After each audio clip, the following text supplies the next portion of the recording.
So, hello and welcome everyone. I'm very sorry if it's been complete silence for the first 4 minutes of my broadcasting there.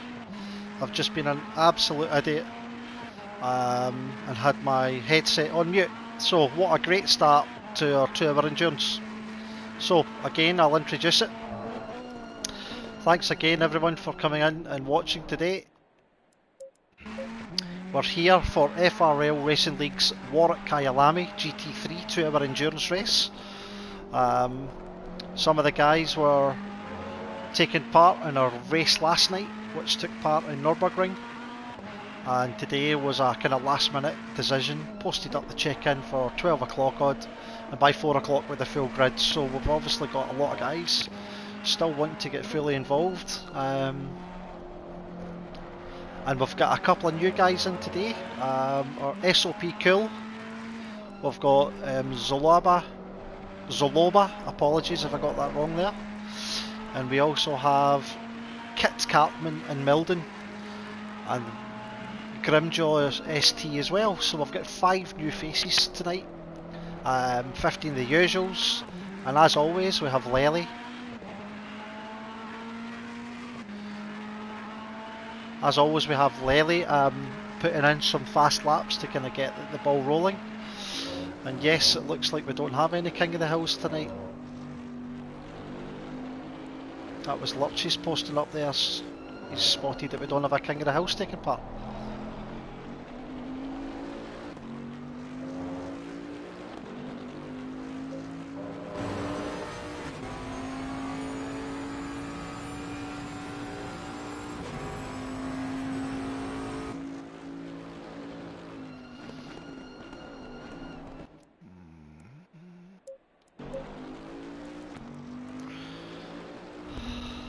Yeah, Gio's not with me tonight. Gio decided to pull out last minute with prior engagements, but that's okay.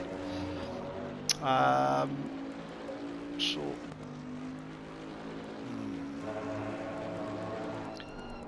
to make sure it's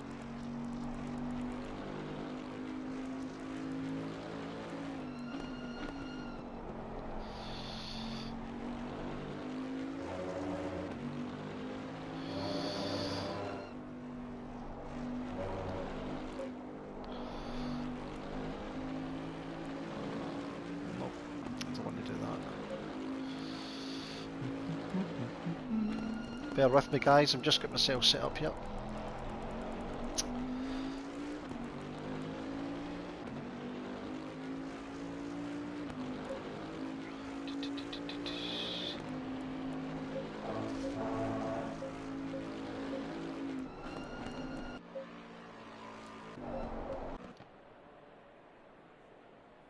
Green light, show them what you got. Right, and that's us kicking into quali straight away.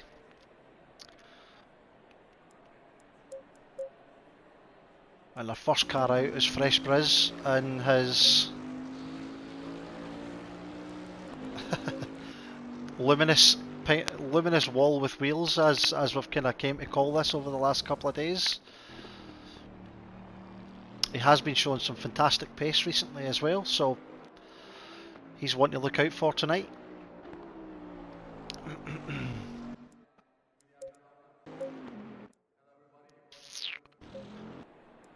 Got a couple of people still in the pits making their last minute tweaks, and it looks like we've got quite a lot of Bentleys out here tonight. Possibly the favoured car of choice. Milden sporting the BMW. I am slow. I absolutely love the fact that you're one of 3 in the Porsche. Let's see. Oh yeah, some really nice liveries out there today. So Fresh being the first one out, we'll keep an eye on him to see what kind of time he sets as the benchmark. But it looks like we've got everyone bar 3 that has left the pits. Barnuts is now just on his way out. He is from South Africa himself, as far as I can remember. So this will be a home race for him. Purple Snack and Grimjaw are just not budging yet, probably doing a few wee tweaks to their setup. Another one to keep an eye on, guys and gals, will be Lely. Tends to take part in most events in the Bentley, so he's got that thing working to a T.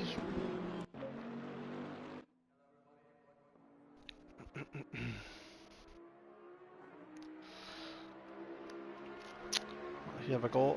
Brizzle passing the kink, coming down to Crowthorne for the start of his flying lap. And then through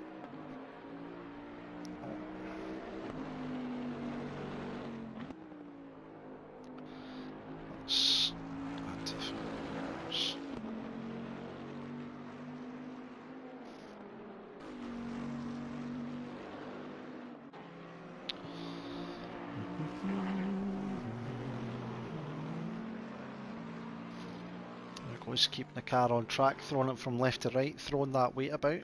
It's good to see that.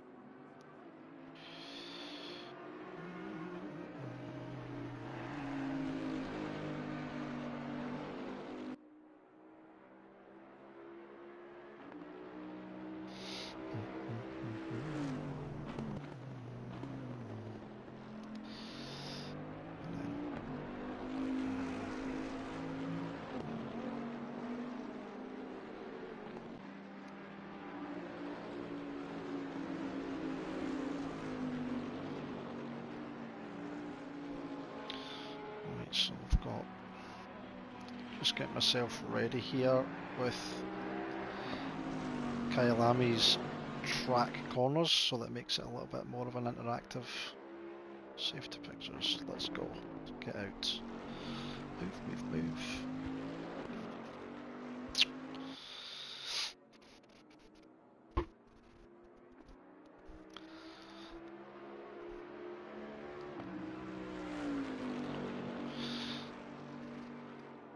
There we go, GT Jamie sets the first benchmark at a 144, and then Milden comes in straight after with a 144 as well.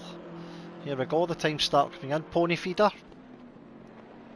and then Lely. As usual, he's 42s, so we've got a large gap between Lely and second place. They've got a lot to kind of like improve. We're on with Pony Feeder just now, and he's just coming round Sunset towards Clubhouse, which hard on the brakes, down into second gear, round the corner, leading them into the S's. Corners 8 and 9, which can, for any car, can throw it off track if you don't get it right.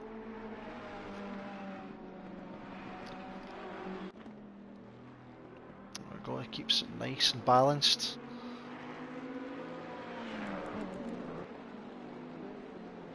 Round Low Cop, and then down the mine shaft, flat out round the corner, then into probably the most technical section of the track, which is the Crocodiles. The track itself extends out quite wide, but you need to take the corner itself nice and tight into the corner. And then the most dreaded cheetah, sausage curb. Oh, and it throws him out.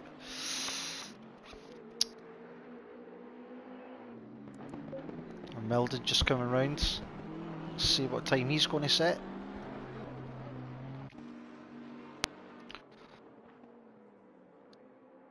And goes up into third spot, so he's only 0.4 off of Lely's time. SOP Cool, he's sat himself in the pits. He's sitting nice and comfortably in second, but I'm guessing that's just to go in and do a few tweaks to see if he can then get a little bit more out of that Ferrari that he's driving. Pony Feeder as well has pitted. So we've got the top 5, Omroz, Pony Feeder, Milden, Cool and Lely, all within 0.9 of a second. Oh, and that just looks like we had Brizzle there, who'd lost it and facing the wall.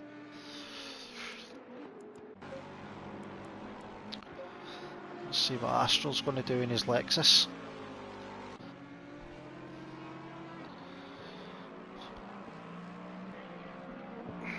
Up into barbecue, throw it left and hope the car holds for you. go. Thanks very much, Coops. Comms by Chris. It's not the best, but I'm getting my wee fix tonight. Can't take part in the race myself, unfortunately, so I thought I'd throw my voice about and see if we can get anybody watching. Whilst the guys throw their car round the track, I'll throw my voice here, there and everywhere. So Astral Racer, he's currently in 8th. Yeah, the leg's okay. I'm walking about with that boot that I've got to wear to keep my Achilles kind of raised off the floor, so I'm getting there. Thanks very much for asking. It's killing me not being able to race though. I hate watching everyone doing this. I want to get involved. I want to be at the back of the pack. I miss being at the back of the pack.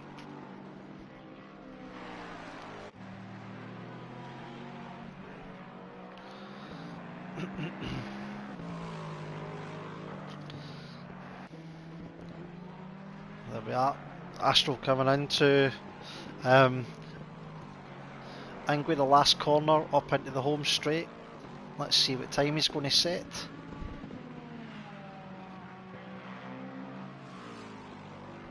Well, he's went 2/10 faster and it's nipped him up into 7th place, putting I Am Slow, Mr. Gorilla Thumbs down into 8th. I'm really glad to see that I've got a couple of Porsches out on track. All 3 right enough are currently sitting in the pits. I'm hoping that's because they're in trying to tweak their setup so they can get back out. There we go. Purple Snacks heading out in that beautiful black with red wheels. Porsche 911. Oh, and Milden has knocked Lely off the top spot with the smallest of margins. 48 thousandths of a second between the two of them. So this is a new guy that's just appeared on the scenes kind of quite recently. And he seems to be able to throw this BMW around the track like nobody's business. He's definitely going to be one for the watching. And as much as it pains me to say it, to welcome him in, we've got another alien that's going to keep Lely on his toes, and there we are. Lely just shows him exactly what he's made of. He's went to a 142.195, leaving Milden 3/10 behind. Barnuts, it's a home race for him. He himself is 1.1 off the pace, but let's see if he can get this Audi dialed in.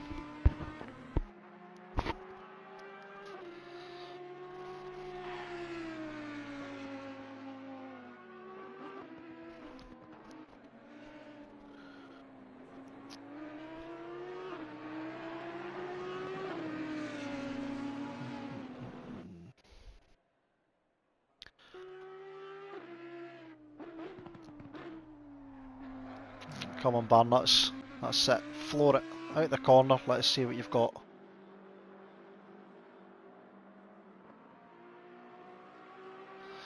Never set a faster lap. Let's see.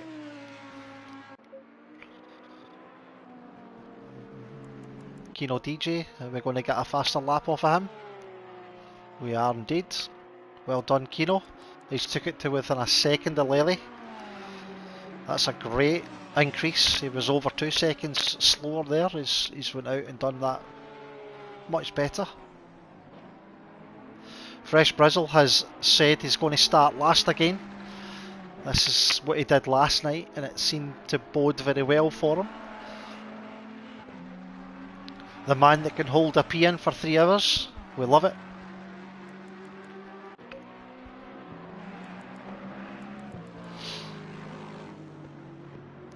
Car 73, Zaloba, how did he do there? I don't think he's went faster. But again, he's sporting another Bentley. It seems to have been the choice for 5 tonight. So there's a good mix of cars out there this evening.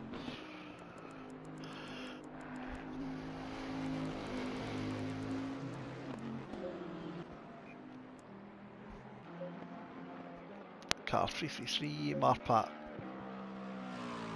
Oh, he's just set 7/10. It's off Lely. Lely seems to be the dominant force tonight, right enough.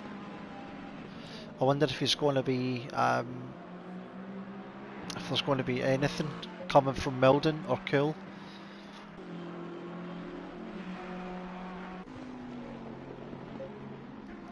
So Milden and Cool are right behind each other. Oh, Milden throws that BMW around the corner.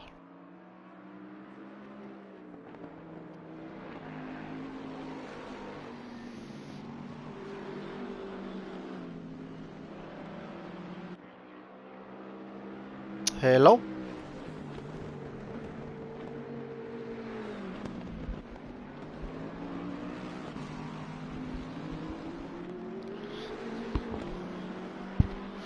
So here we go down the mine shafts. Milden's coming up to the latter part into sector 3. Let's see what he can do round the crocodiles and through Cheetah. That crocodile's corner can certainly throw you. We're getting a wee flash there. He's obviously wanting to set as fast a lap as he can.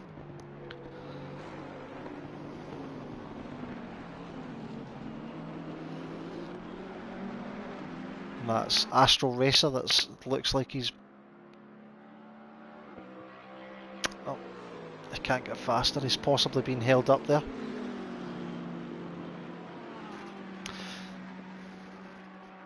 This is one of the things that we're trying to get pushed forward with FRL, is when you're going out to do your qualifying laps, for the cars to allow each other the time and the space to be able to do so. And Milden has gave up the ghost and lost control there. Perhaps his concentration was lapsed and been stuck behind Astral. But Astral continues on. That wasn't Astral.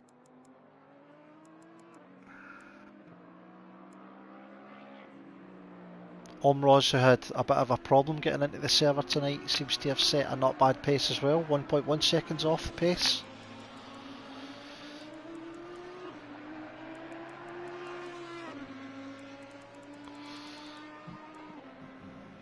Kit Cartman. Let's see. This is the new boy. So he's sitting in 15th just now. He's chose Alexis as his weapon of choice. And this is him coming up onto the home straight.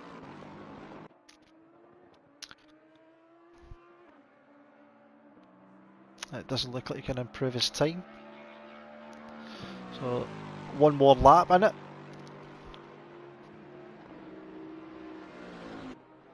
Ow! So we've got half the grid that I've gave up, and we've got Lely still out there enforcing, hopefully more. No, but he's managed to get another lap in. And we've got Cool out there as well. He's closed the gap again, ever so slightly.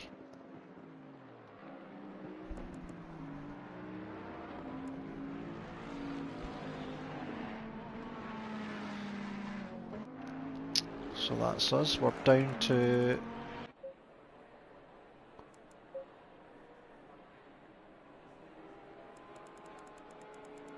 Treble 9. Woodward. Let's have a look, see what Woodward's doing. Out in his green Lamborghini. Through Cheetah, he's managed to avoid the dreaded sausage curb. Into Igwu. Or Ingui, apologies. Last corner, flooring it down the home straight into the kink. He's improved his time, but he's still sitting at 17th place.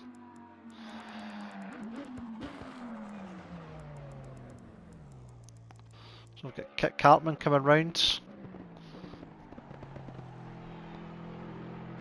Onto the home straight. And he's followed by Zaloba. Number 73 Bentley. Let's see how he's done here. He can't improve on his time. So the only two left out are Cool and Lely. Let's see how that's finished. Lely's improved his time. Oh, and Cool comes in right at the end there with a 41.9. But leaving Lely trailing 1/10 behind. So that's our qualifying over, guys. And take a wee screenshot of that.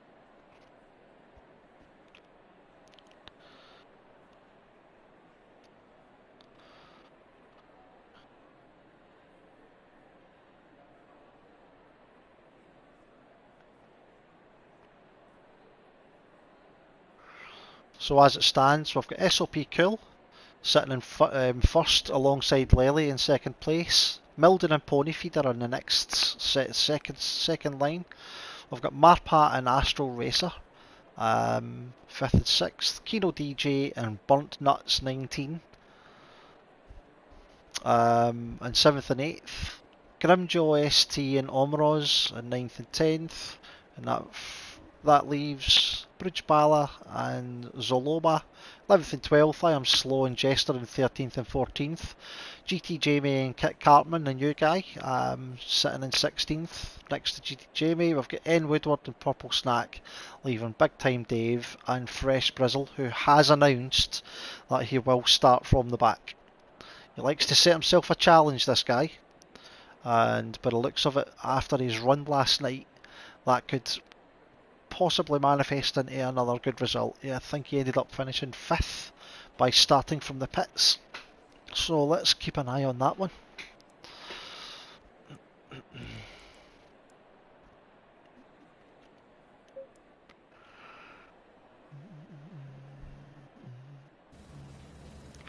We'll go for our helicam view, I think, for the start.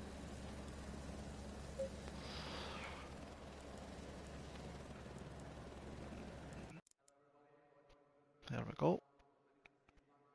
So we've got 2.5 minutes to go before we start the race here.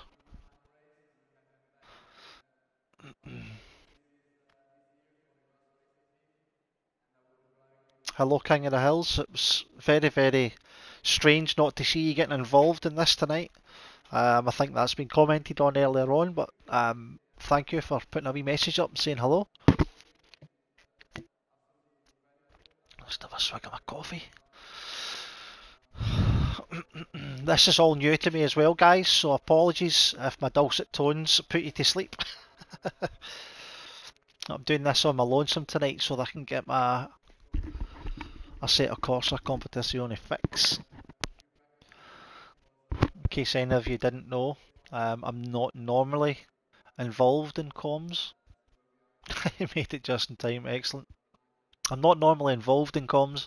I've done a few wee sessions alongside King of the Hills and with Hydra the other night, and I've kind of got a little bit of an itch for it, so it can only get better, guys. But the format of tonight's race, if we just go through it, so we've done a 15-minute qualifying session. We're now going to take out onto the track, which seems to have rested on 28 degrees air temperature with 36 track temp. So those tyres are going to take an absolute beating throughout the 2 hours race tonight. The drivers must pit twice, however they do not need to change tyres. So their strategy could or could not involve a tyre change. So a splash and dash perhaps on your first pit, if you can avoid any contact or damage, and then your second pit could be the best thing to maybe change your tyres then. King of the Hills, no, not racing tonight. Last night at Nubs was enough. Well, I posted this up today, King of the Hills, around about 12 o'clock, and by 4 o'clock odd, it was completely full to the gunnel.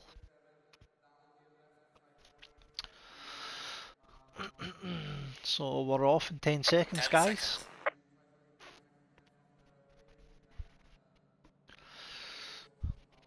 And it should be an unguided lap, so it's down to the guys at the front to hold the pace for the formation lap. There we go, and we're off. So Lely will be used to this, so Lely will be able to kind of keep up the pace. Claire Gleeson, thank you for giving me a whoop.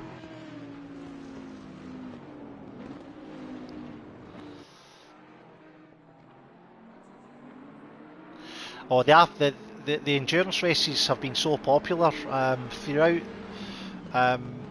Mate, I would offer to jump in and keep you company, but it would interrupt the stream. Ah, that's okay. If you want to pop in, you can. It's up to you. Whilst they're doing their formation lap, the guys themselves could.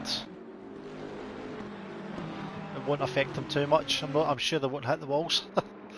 But just to answer you there, King and Hills, yeah, the endurance races are a very big thing going forward as well. It's something that we were very successful in managing throughout the actual the year there. We were doing 2-hour endurance races. We had that big 6-hour endurance race as well that was organised by James himself. He came up with the idea and then a bit of organisation in the background. So going forward, these are always going to be a thing. 2-hour races, 3-hour races perhaps, with maybe some special events.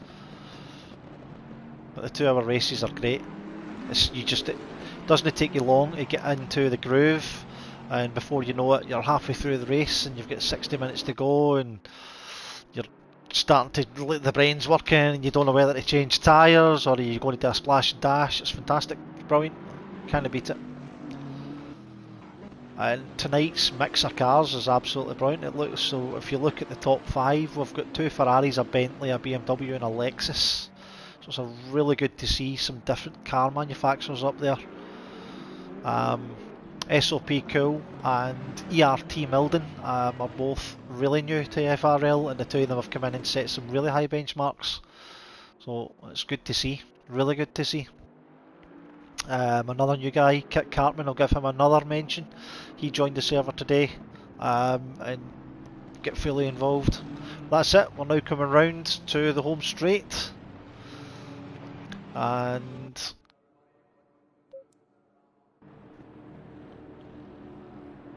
just go over the line, and there we are, green, green, green, and we're off. So let's see if we can get ourselves a nice clean race to start with. We'll nip back to see what's going on here.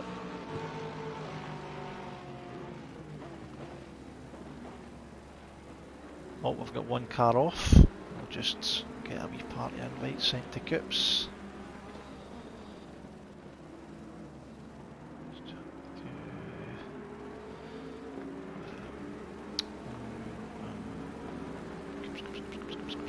Where are you?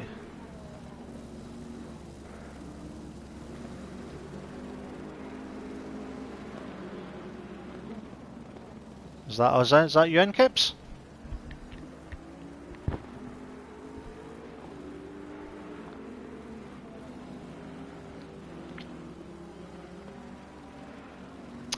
So we've got car number 143, who GT Jamie. He looks like he's maybe had a little bit of an altercation. Excellent, thanks Coops. We've got one car that's either been disconnected or left the server itself through perhaps a rage quit. But straight away we've got Lely setting the pace up the front, with Milden, Cool, Pony Feeder and Omros closely followed behind. The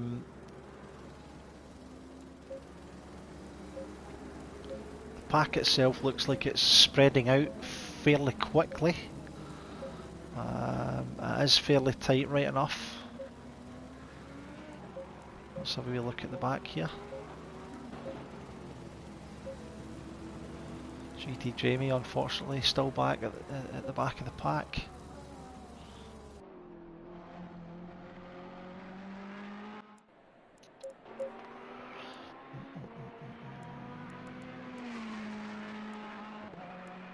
So it looks like we've got Milden's already falling behind Lely.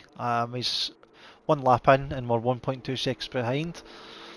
But I'm sure when the guys get their tyres up to speed and get into the groove, it'll start making a little bit more of an impact on their ability to push. Usually takes you about that kind of 1 to 2 laps to get the tyres bedded in. Obviously with a really hot track, you'll then get some really good performance out of the tyres, but for a short space of time. So Lely is showing good pace just now. He's ever so slowly kind of itching away from Milden, but right on Milden's case is our new guy SOP Cool. And Pony Feeder, and the other Ferrari, the blue Ferrari, keeping good pace behind. And then Omroz and his trusty Bentley. Him and Brizzle have opted for the same colour scheme tonight, and it looks like Brizzle, starting from the back, has actually made it up to 14th, so he's maybe taking advantage of perhaps something that happened at the start of the race. A lot had happened, and that's great performance so far. He's just stole another spot. He seems to be able to throw that Bentley about the track like it's going out of fashion. And Zaloba is still keeping pace up beside him, but Brizzle's got the inside line, so he's going to be able to take that round there. Side by side, coming up to the barbecue. Oh! And Zaloba just nips in front. Brizzle's going to keep the pressure on. And as they're heading round towards the sunset, right-hander, Brizzle sticking his nose out there to try and kind of force the error. Coming up into Clubhouse, and he slam on the brakes and go round here in second gear, and then slam on the accelerator and exit out. That leads you down into the S's. This is the most technical part of the course. Track, should I say. And Zaloba had his car going slightly sideways there, but by looking, it looks like he's actually done so and forced a little bit of a gap between him and Fresh Brizzle. Let's go near the front of the pack. So Lely himself's now 3 seconds ahead of Cools, so I can see it being a very, very lonely race for Lely until about the halfway point where he'll start catching the back markers. But it's good to see Jester and I Am Slow, both Porsches, kind of side by side, pressuring each other, heading into the final corner up into the home straight. I'm really interested to see what happens between Fresh Brizzle and Zaloba.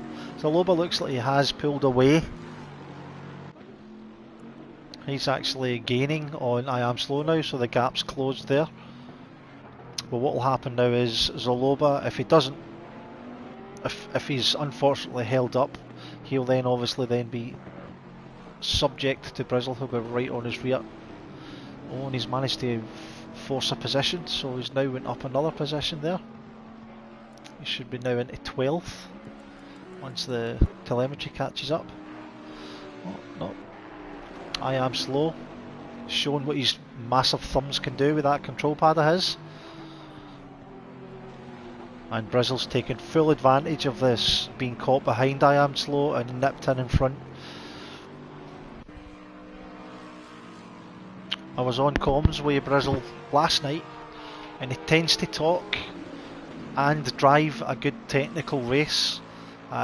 He looks for the driver in front of his weaknesses, so what he does is he'll maybe kind of track you for a couple of laps, and he'll pick up where you've been perhaps losing pace or where you've been struggling, and he takes full advantage of it. He did really well last night. He went from last to 5th, and it looks like he's holding that position there. Coming round Crocodiles into the Cheetah, and down into the final corner again, up into the home straight, and he seems to be on I Am Slow's case. Thank you very much. Formula Racing League have put a wee comment. Thanks very much. I'm guessing that might be Darren.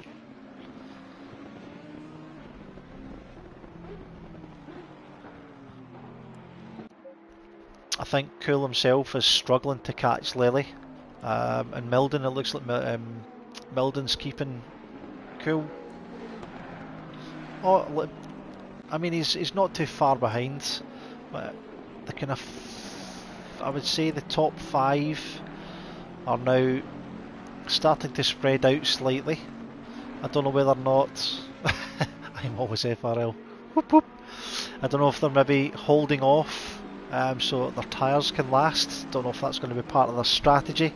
Lely himself will be pushing that car to its absolute maximum. That might have to force him to change his tyres with the weight of that Bentley and the heat of the track. It'll be tearing the rubber off of those tyres very quickly. The game itself seems to have that type of wear and tear quite well programmed into it, so it becomes a bit of a ball ache if you don't change your tyres or have a tyre change strategy.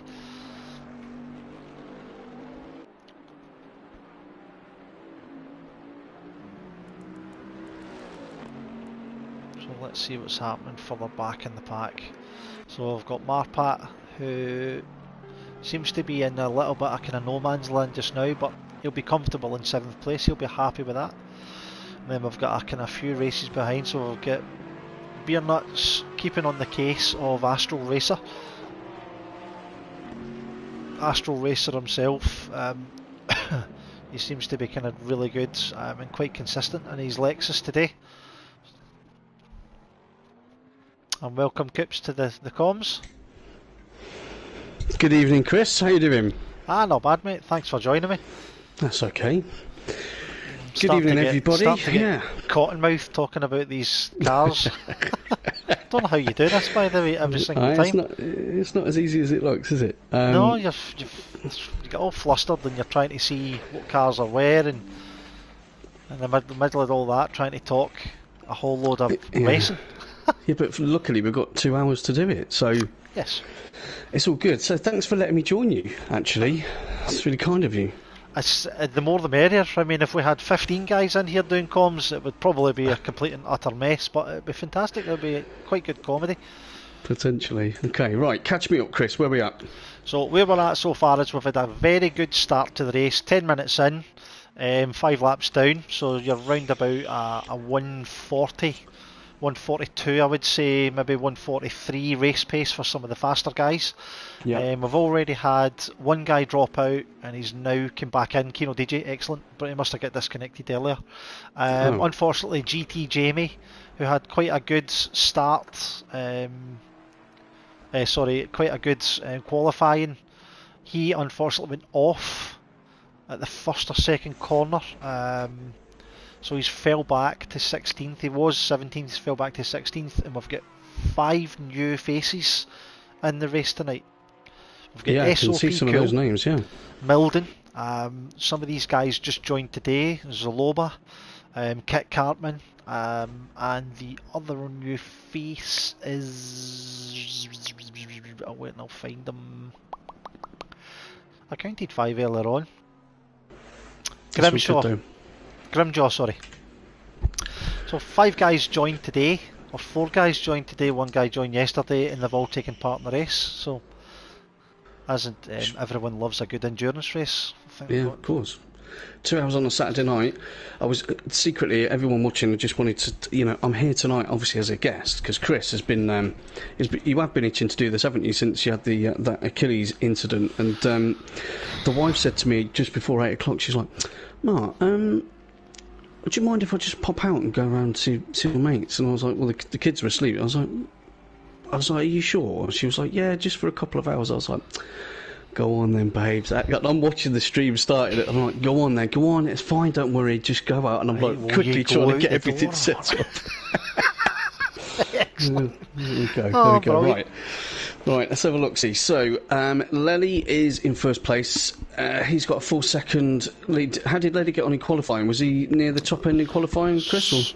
So we had our only 2 cars left out, and it was SLP Cool and Lely. And Lely set a faster time again. Of a very low 42, and then Cool came in with a 41.9 right behind him, so it was actually very, very tight with those 2. Okay. But Lely's taking full advantage. He's now fourth. Well, it's now down to 3.6 seconds, but he's just been powering ahead. There's no one that can keep up with him. Yeah. Yeah, he is quick. We know he's quick in that Bentley. BR Nits 19 is currently in 10th place. He's just had an off. He was like a 10th behind I Am Slow, and then he's had a little wander out onto the grass, so he's dropped a place. But that midfield pack there, I Am Slow 9th, BR Nits 10, and SMT Zoloba, that's a nice name. I think those guys are going to have a good little battle there. It's nice to see I Am Slow getting involved again. I've taken to calling BRNTZ Barnuts. But listen, if that's what he's been christened, Barnuts. He's officially then that's been what it is. Barnuts. There we go, Barnuts. Okay, that's fine. We don't mind. We don't mind. So he's right. You got some Porsches out there as well, Jester. Yes. He's I Am close. Slow with his big, ginormous gorilla thumbs. He's obviously pushing that control pad around with those big, lovely soft thumbs of his. Jester, Right. and then Purple Snack. I would definitely say, though, looking at their liveries, Jester's maybe pipping the post for me with how the car looks. Black with red wheels. It just looks menacing. So just bring. So Keno's in the pits at the moment. You're saying he ended up getting disconnected, did he? Well, we started with 20, we ended up down to 19, and it looks like he's managed to get back in, which means he's locked in the pits until it allows him to get released. Right. Okay. Well, he's still got a long race to go, so he might still be able to do something from there. Not ideal though. He's 3-4 laps down now, isn't he? So that's it. More than that. Brizzle's already had his first pit stop as well. So I don't know if you've maybe seen Brizzle driving any kind of races lately. Yeah, Brizzle's quick. He's came from SOP. Yeah. Oh, is he? Sorry, EOA. EOA. Apologies. Yep. He talks a good game. He drives a good game. His strategy's always good. He always looks for the weakness of the driver ahead of him, and he applied that last night in the Nürburgring 2 hours endurance and ended up coming from dead last. We are starting the pits, so he had to make up that ground for the first portion, and ended up finishing 5th because he done quite a good strategy. He changed his tyres twice. Yeah, Fresh is good, mate. He's tier 1 on tacos, and he's quick in there as well. So I'd expect him to make use of getting that first stop out of the way. Right, let's have a look up the grid.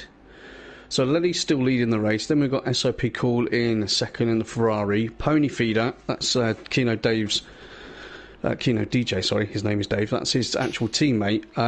He's currently running third. And then we've got Omroz is fourth in the number 1 Bentley. Wow. I didn't think the game allowed you to use number 1 anymore. Well, it's an unwritten rule. You don't use number 1 unless you are a championship winner. That's right. So he's been very cheeky by using that number tonight, but I don't think we've got any championship winners on the grid tonight, so not recently anyway. No. Oh no, we do. No. Apologies. GT Jamie. He won Slammers, so he by rights should be fighting for that, so I don't know what's going to happen if we see some fighting on the Discord after the race. You had my number 1. I'm on board with Omroz at the moment, actually. He's only 7/10 behind Pony Feeder. It might be worth having a look at that, Chris, on the feed, because those two look pretty close together. And if you go and do that, I'm going to have a quick look at I Am Slow and Astral Racer, who actually, there's a move happening there, Chris. I Am Slow, number 9, is Porsche. He's all over the back of that Lexus now. Oh, and he's just went onto the grass, there we go. But he's trying to show his nose, he's trying to force the error on Astral Racer himself. Yeah.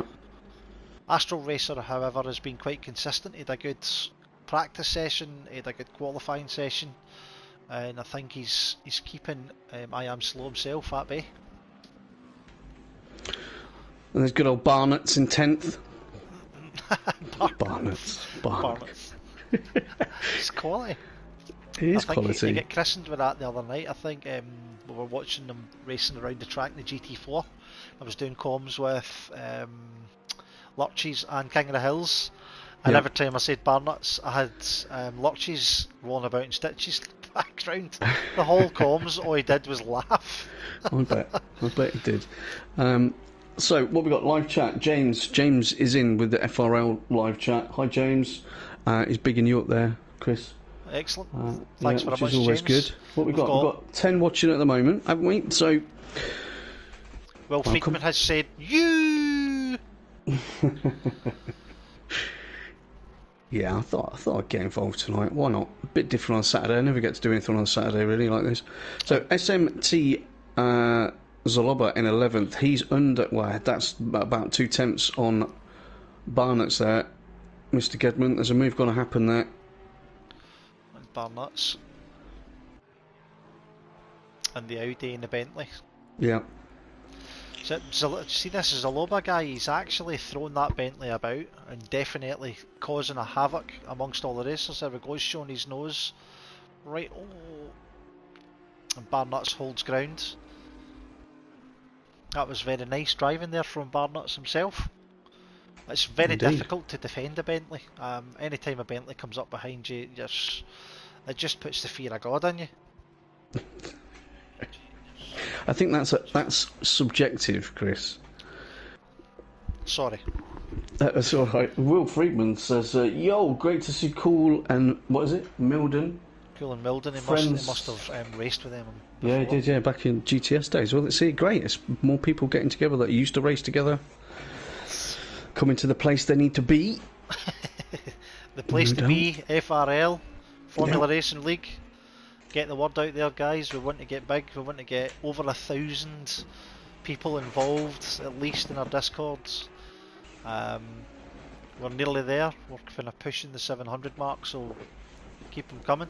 Get all your driving friends involved. We now have up to 11 people watching tonight as well. I don't think I've ever been involved in any YouTube live feed where I've had double figures, so I'm starting to get really you're welcome, excited. Chris. I know, Coops, I think you getting involved. No, they don't know. It's not on my feed. They don't know, mate. It's not on my feed, so they won't even know I'm on, will they? Right, what we got that's close then? So, 4th place. So Omro's he's just dropped off a couple of tenths. He did get that down to half a second behind Pony Feeder, but that gap seems to be elongating slightly. And then I Am Slow is half a second still behind Astro Racer in 8th and 9th. In fact, that's gone down to a 10th. So they're going to get pretty close together at the moment. Alright, okay, Rocks. Astral Feeder himself is he's doing really good things. Oh, he's just lost it in his I was just about to say he's doing really good things with that Lexus, and what's just happened? Commentator's curse. Right. David Keane, so he lost connection, but he's now back on. It looks like he's stuck in the pits and he's not coming out. So how long does it lock you in for? Because on a normal race, it will only lock you in for a few minutes, won't it? But this is obviously 11 laps in, so... Yeah, I think maybe what's happened is he's been disconnected and the server itself is still saying he's here, but he's keeping not. him in there. That's right. That is a shame. Unlucky, Keno. Unlucky, mate. Yes. You were doing really well in practice as well. That's annoying, that is. Yeah, when the game doesn't play ball. Lely is still pushing out in front. He's just over 5 seconds ahead at SOP Cool and his 888 Ferrari. Ponyfield is still holding 3rd place. So those three are sat on the podium at the moment. And we are, 21 minutes into this race? Right now, and he's got Omro's still applying the pressure. Yeah. Obviously, with that gap being there, we're going to have a very, very interesting... next, I would say the next 30 minutes, because these guys are pretty much putting in the same laps. Grimshaw and Kit Cartman are pretty close in 13th and 14th. There's only sort of 3 and a bit tenths between those two, according to the timing screens. Okay. Yeah, very close. Just going round barbecue. Is there enough of a straight there to catch some kind of draft? Maybe not. Now, again, it would be just about trying to put that pressure on him when it try and get in his mind. It's a long race, so if you can get into his mind, keep him looking at the mirrors, that may bring a mistake out in him. Yeah. Then we've got Dave Keane seen too many blue flags. Too many blue flags to deal with at 2 laps down, so he's staying out of the way. That's very, very obliging of you, Dave. And again, we're gutted that you never got a chance to come back out.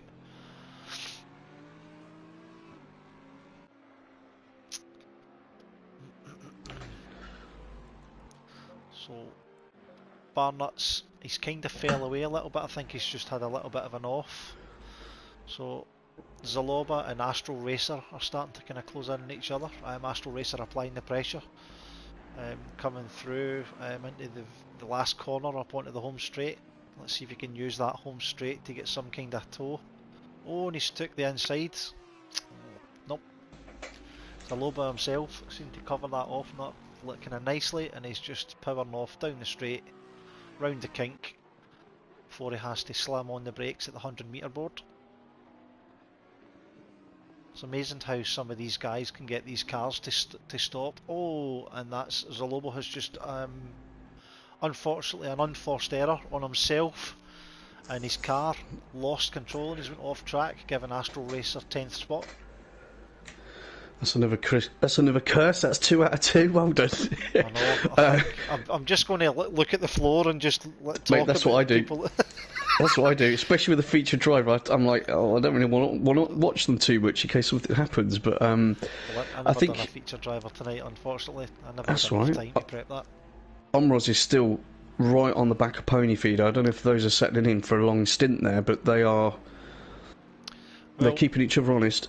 They are indeed. The time right now as well for the race, it should kind of be going into sort of moving into sort of late afternoon, early evening, and we might see a transition into night, Nice. depending on South Africa's time zone this time of year. And are you trying to say that you know that's going to happen, or you think it might happen? Kind of saying that, I know, but I'm kind of saying it might, it probably will, because it looks like we're getting a bit of an elongated shadow off of the cars already. Yeah.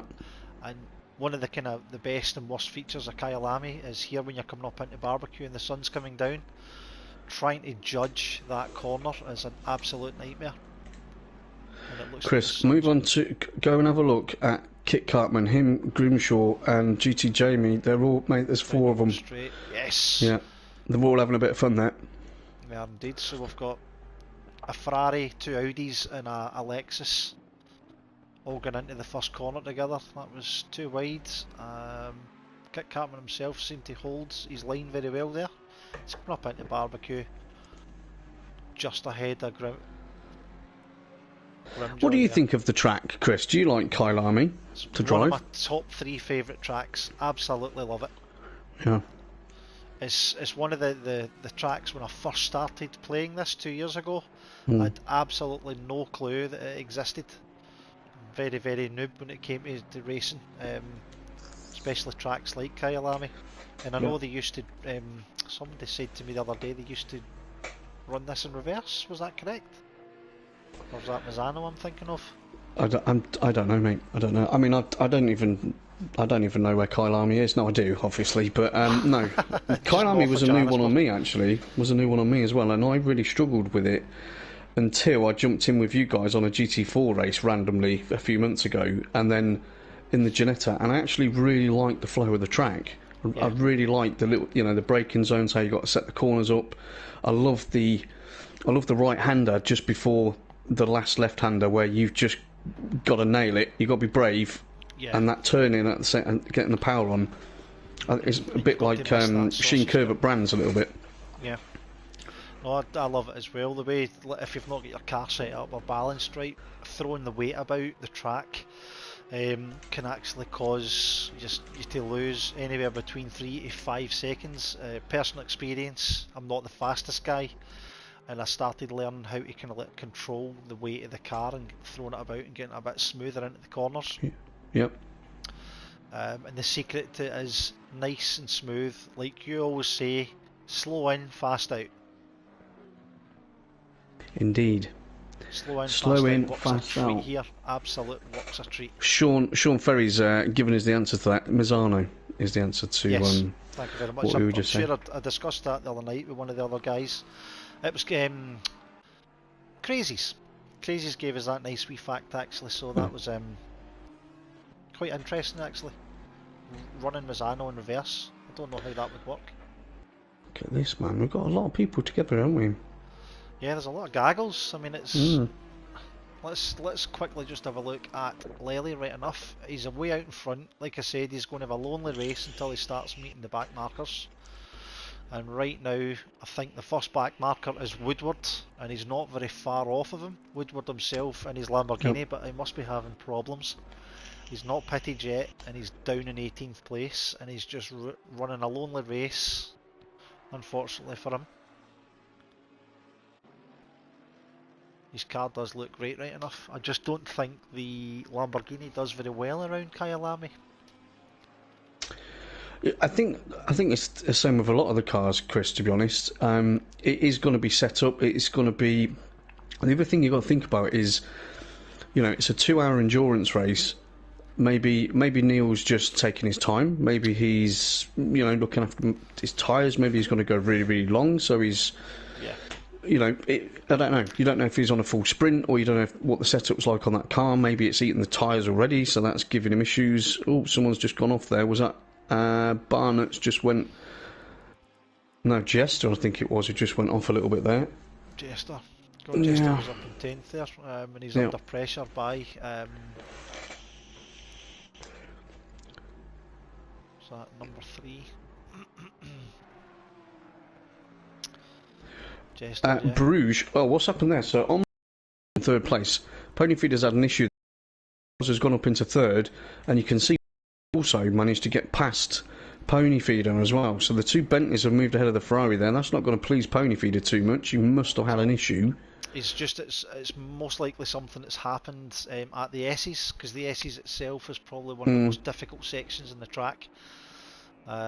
Just as you're kind of coming into leaving sector 2 into sector 3, the S's just, if your car's not right, or if you catch that curb wrong, it throws you, and you can lose about 2 or 3 seconds off your lap. Doesn't look like he's carrying any damage, so it's possibly just been a slight off he's had. Yeah, maybe he's just missed a braking, but because Omros was only a couple of tenths behind him anyway, so maybe he did force him into a mistake. And Barnett's and Jester have just come together 10th and 11th. They've just had a little door bang. Right, and all over the back of them. Who's that Lexus? Just literally, who was that? Kit Cartman was just, I mean, that was wide, to say the least. He was hanging on for dear life then, I think. So he's just lost that place to Grimshaw. So these four, or who's behind them as well? Who's catching up with the Ferrari? GT Jamie. So these 5, this is going to be an nice little pack, aren't they? Yeah, and it's a good mixture of racing skills here. So Jester and Barnett's, I see quite a lot. They're kind of very consistent. GT Jamie's rapid. Yep. He's had a bit of a bad start, and he's already made up 3 spots in 25 minutes. So that's definitely one to watch. If he plays his cards right, and if he's already set up to go long, he could take full advantage and get into the top 10. Yeah, Barnett's has just made his move on Jester, and it looks like, who else? Grimshaw, he's got the run down the inside line. He's going to go late on the brakes into there, and behind them, Kit Cartman, he's just waiting. He's just waiting for something to happen. If something happens, he's going to take 3 spaces and just move. And it's like Kyalami, it's very unforgiving in most of the sectors. So there we go, one off. Yep. That's a space for him. Yeah, people are too other than drive his lap. Yep. They're too busy in that battle, aren't they, Chris? They've got their minds on too many things. You've got to think, we're 32 minutes into this 2-hour race, so you've got 5 guys that are nose to tail, pretty much. You know, there's a lot going on there, isn't there? It is. They'll be sitting in their rigs or their racing seats or their computer chairs, sweating buckets. Thinking, why? Why did I do this? Damn you, Gedman. Bloody 2 hours. Gedman! Right, so Lely is coming up on Woodward. This is what I wanted to see what was happening here. So he's catching Woodward's maybe half a second. Oh, someone's just turned around there, mate. Who was that? 103. It wasn't Cartman. So not Bruges.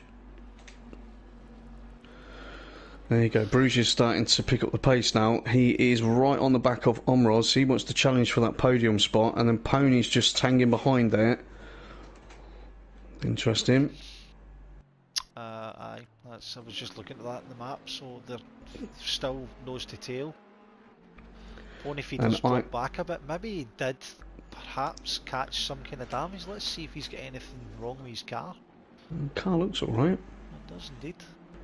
She looks all right. Maybe he's was driving too hard, defending, and his tyres have gone off a little bit.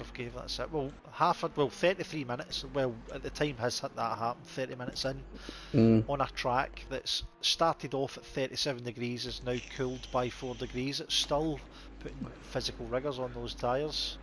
The game is definitely. Oh, Bruges just ducked in the pits. Bruges just ducked it in the pits. He's going for the undercut. Interesting.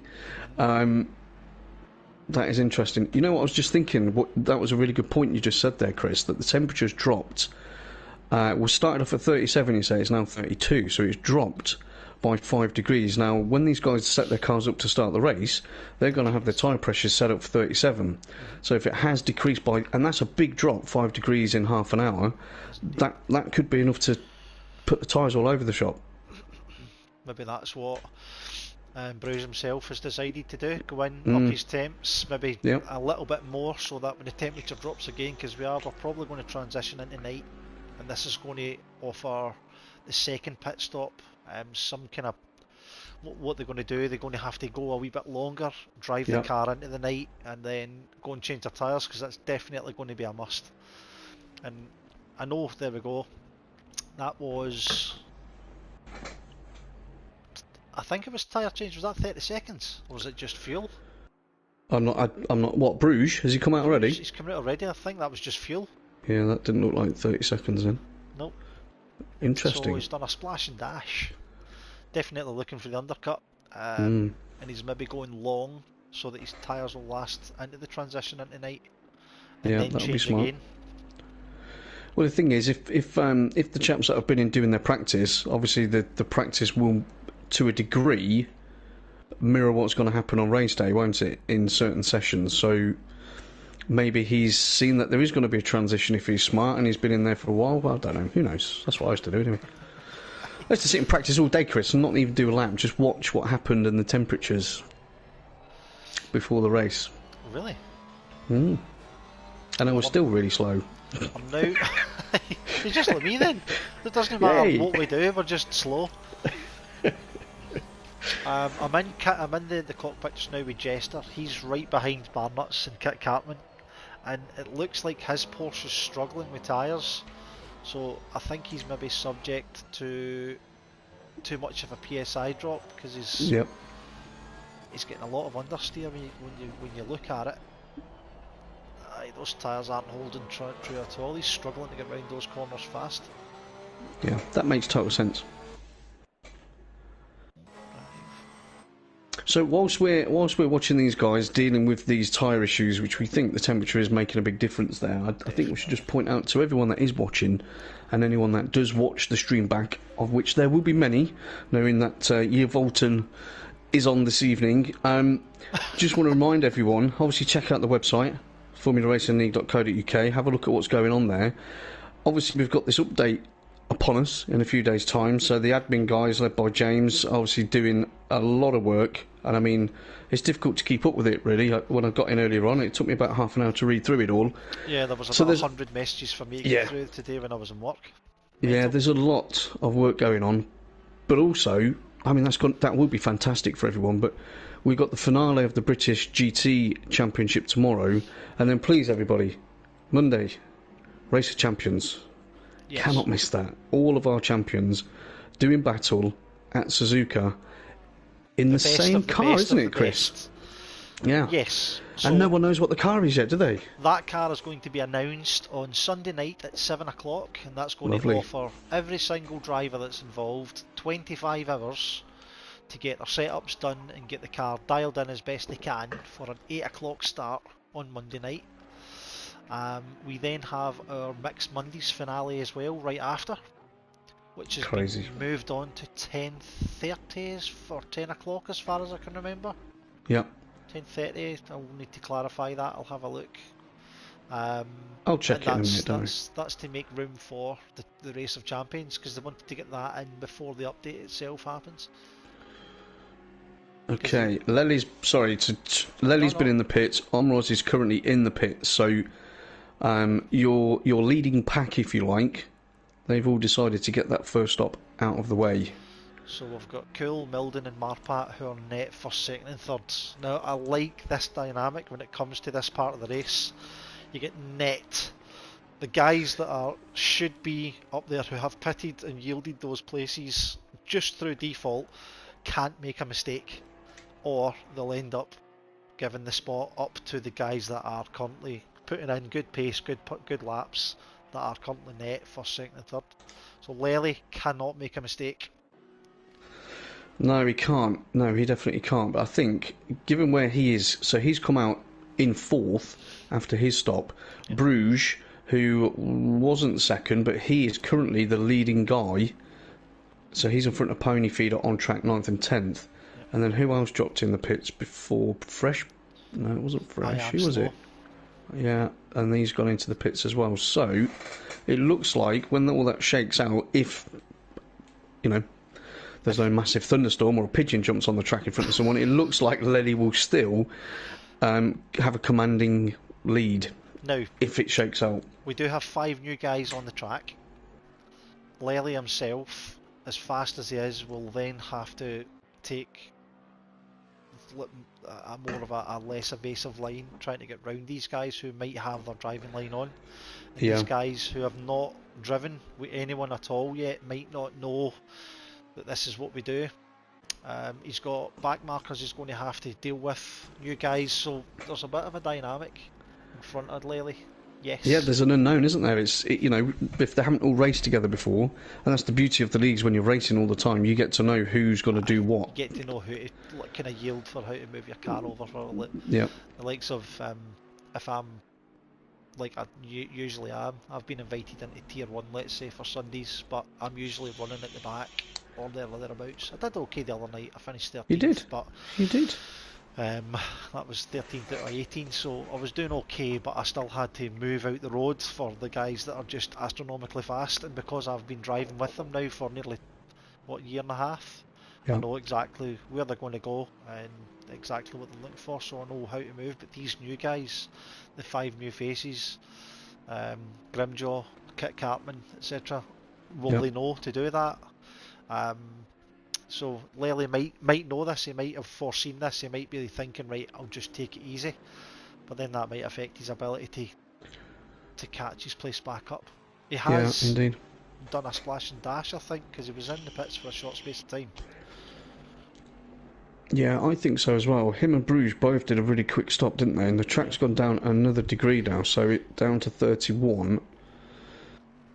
I do like this transition to night time. It's going to give these guys a lot of different challenges.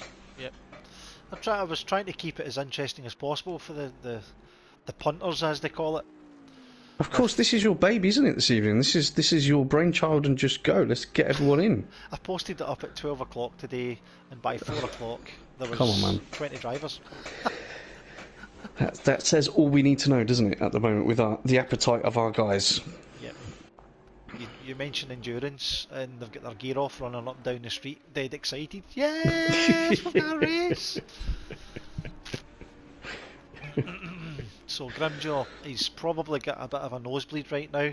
New to the server, sitting in 5th, hasn't pitted yet, but he'll be excited. Cool and Milden, this Milden guy, I don't know if you've been watching the stream, he has set a very good presence. Yep. He is in a Beamer, the hardest car to drive in Assetto Corsa Competizione, without a doubt, and he's thrown the thing around the tracks. He's obviously used to this car. Yeah. He's part of what looks like ERT, whoever they are, European Racing Team. Transammers, or whatever you want to call it. But it looks so balanced. His BMW is not stepped out of place once yet. He's really looking forward to seeing this guy racing more, and I'm really not looking forward to. Oh, this might be his home ground as well. If you look at the back of his spoiler, he's got a Kyalami flag on there. Let's have a look, see. It's got a South African Yes, flag. Indeed. Yeah, well, that would make sense. We also have another lad who this will be a home race for him tonight. It's Barnuts himself. He's South African, as far as I believe. Okay. But yeah, Milden, one to look for. He might. He's a known quantity to Will, though, this chap, isn't he? So I'm sure Will, oh dear, will vouch for him. Otherwise, he probably wouldn't be here. So we might get some sneaky input from Will on the the live chat. chat on the YouTube. If you're listening, Will, please let us know where this guy's came from, a bit of background if you can, or even How much money he's got. should we should we fear this guy? I mean, he's driving a BMW like he's driving Miss Daisy, going to the shops really fast. Chris, Action, GT Jamie, and Purple Snack. Purple Snack. 11th and 12th. Oh no, just as I say that, obviously, Purple Snack says, "No thanks, Coops. I'm in the pits." Thanks, buddy. So there's some action there between car number 1 and Omros. Yes. Oh yeah. There we go. He's always in the middle of some sort of action-packed something, Omros. Yeah. Even trying to get into the server tonight, he was making it all action-packed. He couldn't find the server. Oh really? That's Jester in front of him. And Jester hasn't pitted yet, so Omros wants to get him out of the way, really, because that's going to be holding him up. Yeah. Jester should know this. You don't race it. If there's a guy behind you who has already pitted and he is faster than you, just let him go. There's no point in holding him up because you're perhaps hindering his ability to move up or get some sort of planned undercut on any of the other guys. And Jester's just dumped it in the pits as well. I get that, but I don't think they. I don't think. I mean, it is racing for position at the end of the day. It's not like he's a lap down, is it? I know, but it's a hard in terms of gentlemen's, he should probably do that. But in terms of the racing, you're a big gentleman, Chris. You're one of, I would say, the nicest drivers you could have on track because you are always aware of other people and where they're at in the race. I try my hard. Us Scots are kind of like that. We're aggressive sounding. We're just not that aggressive on the track. You're not aggressive sounding, Chris. You're smooth. The softest Scottish voice out. Sorry, that didn't sound very manly at all in the slightest. I don't sound manly anyway. I've got one of those kind of weird in between teenager here man we go. voices. Coops competition then. Is Chris manly or not? Right. I'll put your answers in the live chat and I'll just decide who wins. There we go. Here we go. No, baby. Dummy. I've seen a photo. The hairiest baby out.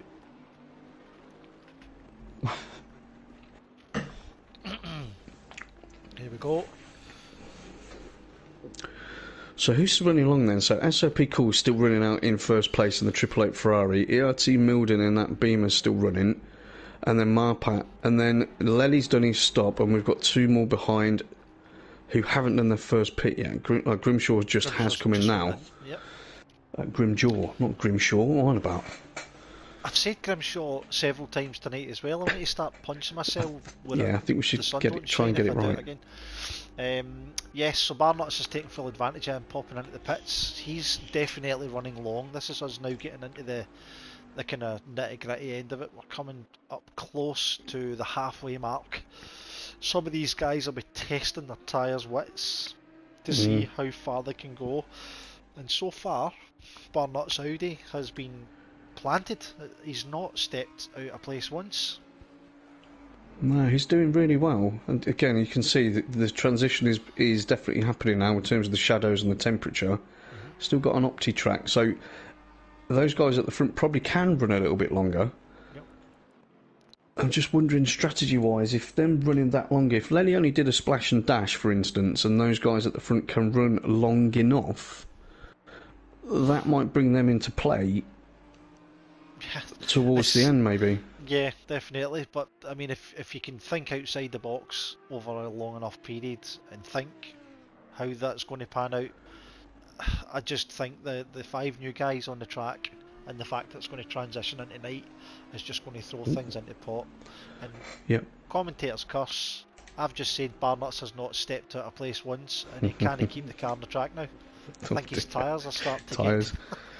And Jester's coming to the pits again. Is that Jester's done both his pit stops? So he's got an hour and 12 minutes left, and he's double stopped already. That is potentially a brave move, considering the time of the evening, shall we say? I think I drive the Porsche. I know what it's like. The more fuel you've got in that Porsche, The better. the better it handles. Yeah, obviously. He's filled that tank to its absolute brim, because he'll get 80 minutes on a full tank, or 70 minutes.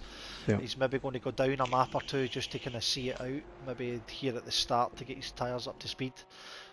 But once the tank starts to get really light on fuel, doesn't matter if you've got fantastic brand new tyres on that car or worn tyres, the thing becomes like you're driving metal tyres on ice. Really? I know. Everyone's always said that the Porsche is a handful with that aero balance, and because she's so short, the wheelbase is so short. When obviously any inputs you're doing is going to unsettle the car, not in a bad way, but it will unsettle the car in terms of the weight transfer. So as you're saying, when the fuel's burning down, there's not enough weight in there to hold her more. The front you drive the Porsche all the time, don't you? So it becomes understeery like you wouldn't believe. So you've got to kind of start your. Thanks very much, Steve. You've got to start your race with the car slightly oversteery, so that when the understeer then becomes a factor, it's sort of manageable. What's she like on her tyres?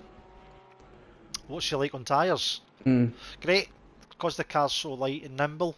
As long as you don't throw her about and get her into too many spins, if you can keep her planted, the tyres last very well. I've went a full 2 hours. I tested it out, and I've went a full 2 hours before on one set of tyres.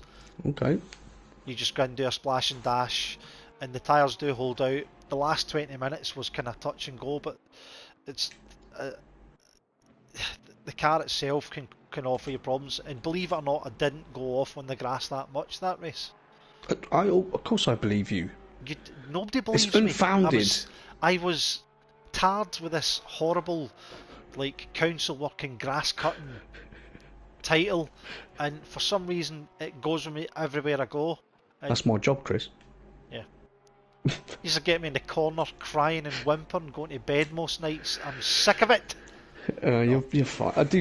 You're fine. You got to roll with it now, haven't you? Until you win a championship, and then you can say. Right, so back to the bit of the action. So Lely has managed to dispatch with Marpat, who on my screen, Marpat's just had a little off there because he's trying a little bit too hard. Remember, Marpat hasn't pitted yet, so Lely's now only got 2 in front of him that still haven't completed that first pit stop, which is that's going to plan. I think Lely's strategy has gone to plan. He's already started making ground on the guys that were probably trying their hardest to keep Lely at bay. But Lely splash and dash, and he's caught that time up already in Marpat. Marpat's clearly, he is fast. Marpat's very planted. Any car I've seen him driving, I've never seen him not in an Audi, to be fair. I'd see him in an Audi all the time. He's driving a Lexus tonight, so he's maybe doing that as a wee, let's see what I can drive tonight, and it's no panning out for him, because he's definitely lost 18 to 20 odd seconds that Lely himself put on himself by doing that splash and dash. Yeah, that is brave though. I mean, would you jump into an endurance? I mean, okay, 2 sides to that coin. You're getting involved with an endurance race, and you're jumping in a car you don't know. Well, that could go all types of wrong. But then I suppose if you're jumping in with a car you don't know in an endurance race, you've got a pretty long time to get to know that car. Yeah. Well, so, the better drivers put them in any car, and they'll adapt it. I'm fairly good at that. I really am. I know I'm not the fastest guy, but I'm very good at picking up what I need to change now and what I need to adapt on the car setups on most of the cars I sit in.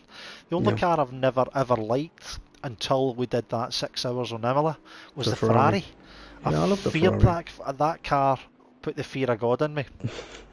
Sorry, she's good. She's a good car. When you get used to the Ferrari, and then what I find if I go and drive another car and come, I need to go back to her because she feels so busy. Whether she is or she isn't, maybe it's just the noise, the gearing, just how she feels. She's busy. You've always got to be on edge. But then I would always think, isn't that similar to what the Porsche would be like in terms of? Well, you've always got to keep an eye on the Porsche, no? Build a ring shape out of soft walls or rope, put a nice soft floor down, and get your shots and your mitts on, because I'll fight anyone that tells me the Porsche doesn't sound the best in the game. The Porsche for me is like the best car to drive. It looks magnificent.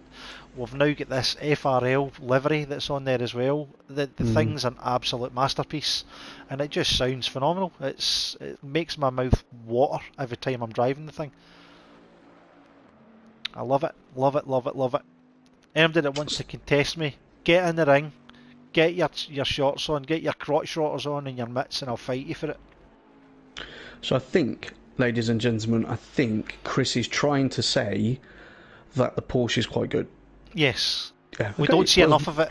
There's 3 guys on the track right now that are in the Porsche. Yeah. I'm the only Porsche, believe it or not, on the Friday night PC GT3 Championship. I am the only Porsche on the track. But hasn't the Porsche been nerfed a bit on PC though? I know the Aston's really strong on there at the moment, and everyone's obviously very interested in the new Beamer. I'm not interested in these OP cars. I just want to maximise the ability that I can on the Porsche. And it feels good to be the only car on the track, especially when there's a lot of fast guys out there, but I'm doing okay. I'm up there, I'm battling with it. But a lot of people are scared of the Porsche. It is one of the harder cars to drive, and I've been told this by many people, including aliens.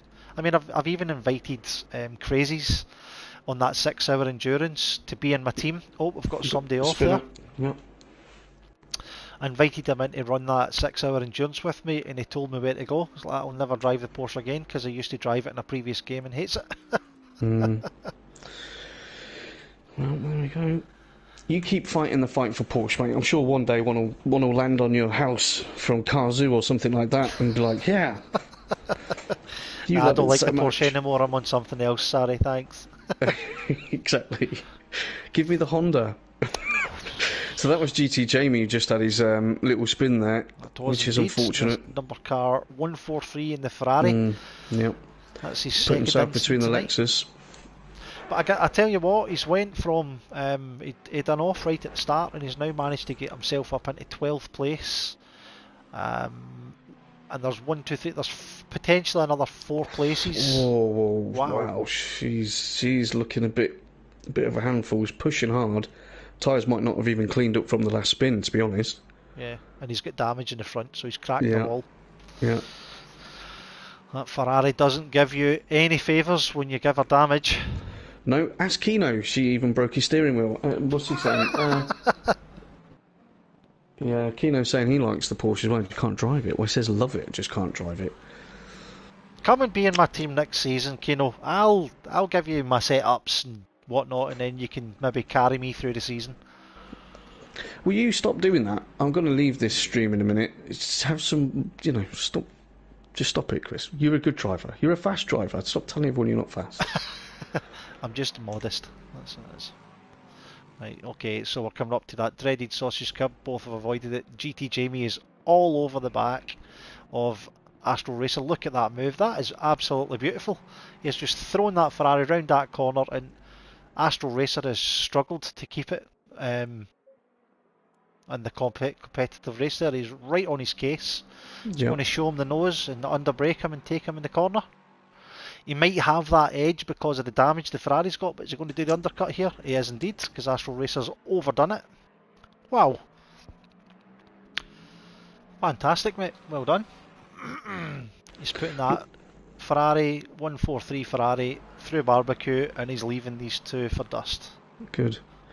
It looks like Kino's taking you up on your offer, by the way. I mean, that is in writing on the live chat, so... That's so you're in depression now, agreement. Chris. Well, you're in depression now because Kino's a tier 1 guy and he's now expecting this brilliant driving lesson from you. So practice, practice, quick. So, right, I need to go. I need to go and start practicing now. Bye. Right, see you later. You can finish up. Oh dear. No, so I can do the setups for the Porsches. I can keep the car on the track. I'm just not fast. As fast as, sorry, apologies, I don't want you to leave. I'm not as fast as some of these aliens out there. so I would like to be faster. But my setups always plant the car. They're really good.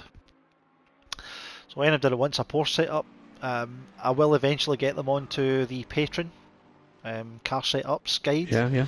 Yeah. Anyone's invited to join the Patreon, by the way, just so you know. We do have a Patreon set up. It's for anyone at all that's an FRL member. You can get involved. It comes with perks like car setups, etc. Securing your car number. The most important thing, that is. Yep, because a lot of these people, a lot of the drivers like to have their number. It's like a thing. It's superstitious. Yeah.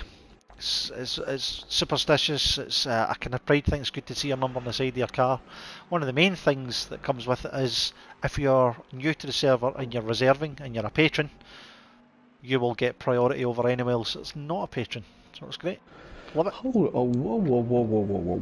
Hold on a moment. Sorry, I'm going to interrupt you there. So Milden's out up top. Letty's second, has pitted. SOP Cool is in third place. He has pitted. Oh, how the hell's that happened? So he literally, I think, went in and put in literally a litre of fuel because he's only just been into the pits. Because remember, he was first, yeah? And I did say if he was going to run long enough, that could be to his advantage if Letty was trying to come through any traffic. So I guarantee you what he's done is Letty's off. Oh, Letty's no off, way. mate. And SOP Cool in the 888 Ferrari takes... I would say net first place. Yes. Now, I guarantee he's went in and splashed his, a few bits and bobs of fuel into that lovely Ferrari. Yeah. He's then going to pit on his second pit and change his tyres and absolutely hammer and tongs, floor it and leave everyone for dead. Lely and him were so close. You couldn't get a fag paper between the two of them on the quality the session. So okay. This could be very interesting indeed. Transition into night. Both of them are still to pit. Tyres on that Bentley that Lely has not changed might be starting to feel it. Cool's definitely not changed tyres. We're saying he's literally went in and back out again. So what's going to happen? Keno says, can you get all the setups tomorrow? I'm driving Silverstone. Keno, I think Keno, you already have a setup for Silverstone, my friend. In your Rari. Because Claire won the competition the other week. Oh, right, okay. When she cheated and put the answer in before I said they could, but... Right. But it was for Valentine's Day, so it was alright. I'm nice like that. Right, halfway mark. So can you believe we've been chatting for an hour already, Chris? It's just gone bosh, isn't it? It's really quick. It's mental. This is what I was saying with Hydra. I was on with him last night. We were doing the PC comms. 45 minutes went the blink of an eye. Yep. It was shocking, and we could only get James at the end in for a post-race interview. He likes to do maybe 2 or 3 different drivers to get a wee post-race interview, but I think everyone just wanted to get in, get out. So, unfortunately, the CEO was left. Could I direct you towards 16 and 17, please? Purple Snack and Woodward are half a second apart. It'd be good to give those guys some airtime during this long endurance race. Well, I love talking about Woodward. The guy he's one of the kind of the better and more consistent drivers. Let's go on board with him so that we can see how he keeps the pressure on with Purple Snack. So a Lamborghini versus a beautiful Porsche. A big Fresh Brazil's got himself a drive-through, track limits. Oh. I have been bigging him up tonight as well, and his plan's not worked tonight. No. He announced he was going to start from the back, and he's still struggling to get away from the back of the track. Well, that's because of the quality that's in there. That's it. I do like that livery on that Porsche. You were right earlier on. I didn't see it 'cause it went in the pits, but it is it's a bit eye-catching, isn't it? Yeah. That 808. Ow. Purple and blue with a dark purple line. I think he likes his purple, this guy. Purple Snack. Maybe he should put it in his name. Oh, wait a minute. He does have it in his name. All right. Ugh. Well, you've got 13 in now in the live chat. Good evening, everybody. You are with us for FRL. We're doing a 2-hour endurance race of Kyalami. We are an hour and 2 minutes in. It's myself, comes by Coops with Yavolton. Yeah. I do try and give out your proper name, actually, but no, with Yavolton, that's how you'll all know him. And we're covering this for you guys, and it's It's been exciting, to say the least. Yeah, and there's a lot of strategies going on which are playing out now. I think when it gets night time, I think things are going to move up another notch. Yes. Neil's going for a move down there. Oh, look at that. Is he going to done? He's actually forced him wide. There we Yep. are, first corner. That was brilliant. So and he's just lost it going up into barbecue. Oh, And spun it. bang, hit the Commentators' wall. curses. Goodness gracious. Unlucky Neil. Very sorry. Big time Dave, just window down, finger out. Bye!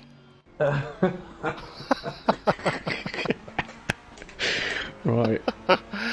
Oh, sorry, I just had to add that in there. That's alright. If I didn't keep a wee cheeky bit. Evening, gentlemen, that's came from Paul Trotman. Paul, hey, you Tro. pulled out earlier on. Thank you very much for doing so. Of the race. Thank you. Sorry. Pulled out of the race earlier on, and that offered the opportunity for one of our newer guys to get involved. Please tell me he's still in the race. Right, Lely's putting a bit of pressure on now. Lely's got that gap under a second. It's 8/10 at the moment. And so then Bruges is in third. So I want to see how far Bruges is back, because I actually thought earlier on, you know, when it was all jumbled up a bit more and Lely was like fourth and Bruges was about 8th or 9th, I was keeping an eye on them splits, and that was coming down between Bruges and Lely. Well, Bruges just went round barbecue, and Lely's just coming down, corner coming up to what do you call it, Cheetah, with the sausage curb. So he's about half a track behind. Okay, that's quite a substantial gap, isn't it? Yeah, and to get that gap closed down on the likes of Lely, possibly mission impossible, even though there is 55 minutes left in the race. I think Lely would need somebody to run out there, stop his car, take all four wheels off, and then tell him to go. And he'd still be quicker. Win. I'll beat you at that one though. So, great minds, that's what I'm saying. Milden's definitely keeping Bruges busy. He's just coming behind him. He's not that far behind him actually. And then Pony Feeder again, stop at you. 8 seconds behind. I'm not saying a word. Pony Feeder's 2 seconds behind him. So I think if any one of these guys make a mistake and it's getting to the nitty gritty part where they're going to need to go in and change their tyres, because I don't think any of these guys have changed their tyres in their first pit stop. I'll tell you what we'll do, right, when the second pit stops come in, because obviously you've got the main feed on there, when the leaders or something looks interesting in the pits, I will follow them into the pits and keep an eye on the times. See how long they're going, right, perfect. Yeah. And that will allow us to figure out their strats and keep the audience on the edge of their seats. That's what we'll do, Chris.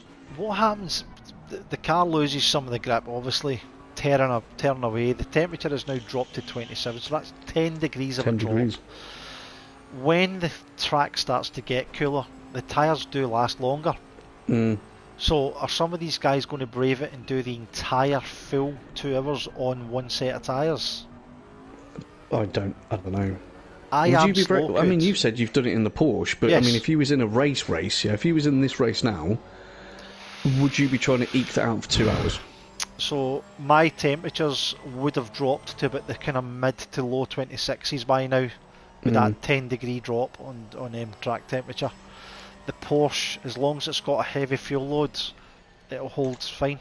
You'll not be able to smash it round the corners, but as long as you don't lose it and cause any flat spots, yeah, I possibly would. But in a race like this with such big names, I would be sort of mid-pack to. I'd maybe be sitting around where Brizzle or Purple Snack is right now. Yeah. And I'd probably have been on the grass about 5 or 6 times, getting the bits that I missed. You're doing it again. You wouldn't.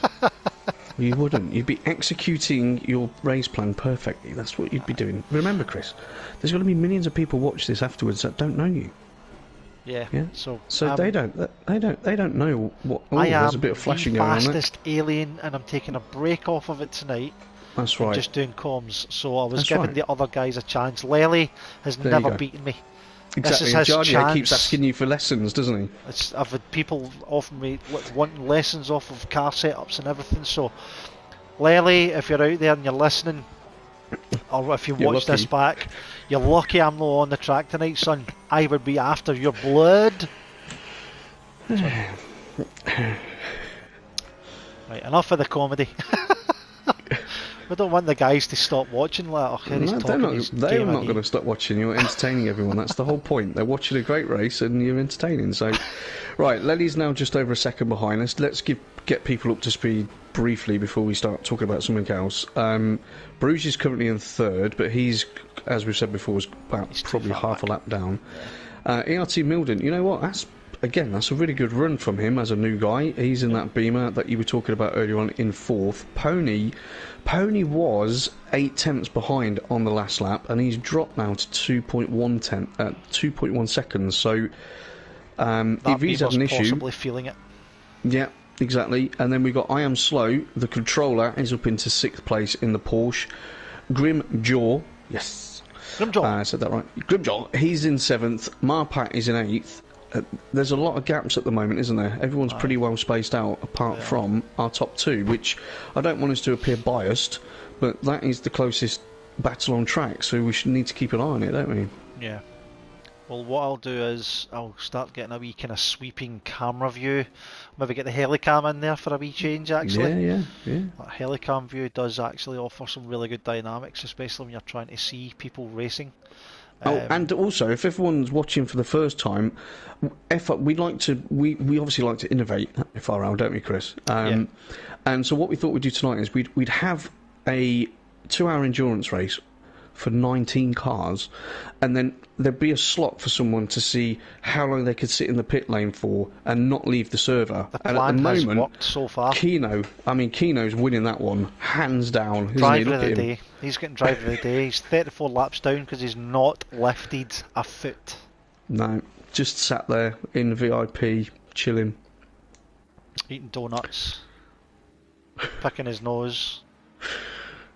Reading his magazines or his comics. I think he's into Batman. I think somebody told me he's into Batman. He's probably reading a Batman comic. Let's have a look at Jester. No, as in, I don't mean put the camera on him, but so he's in 11th at the moment, just outside the top 10. And okay, so he's done both his pit stops. He's 17 behind and then 31. So his pit strat, I think, could maybe move him up to around 8th place, with those other three coming in front. If we take into account total pit lane time.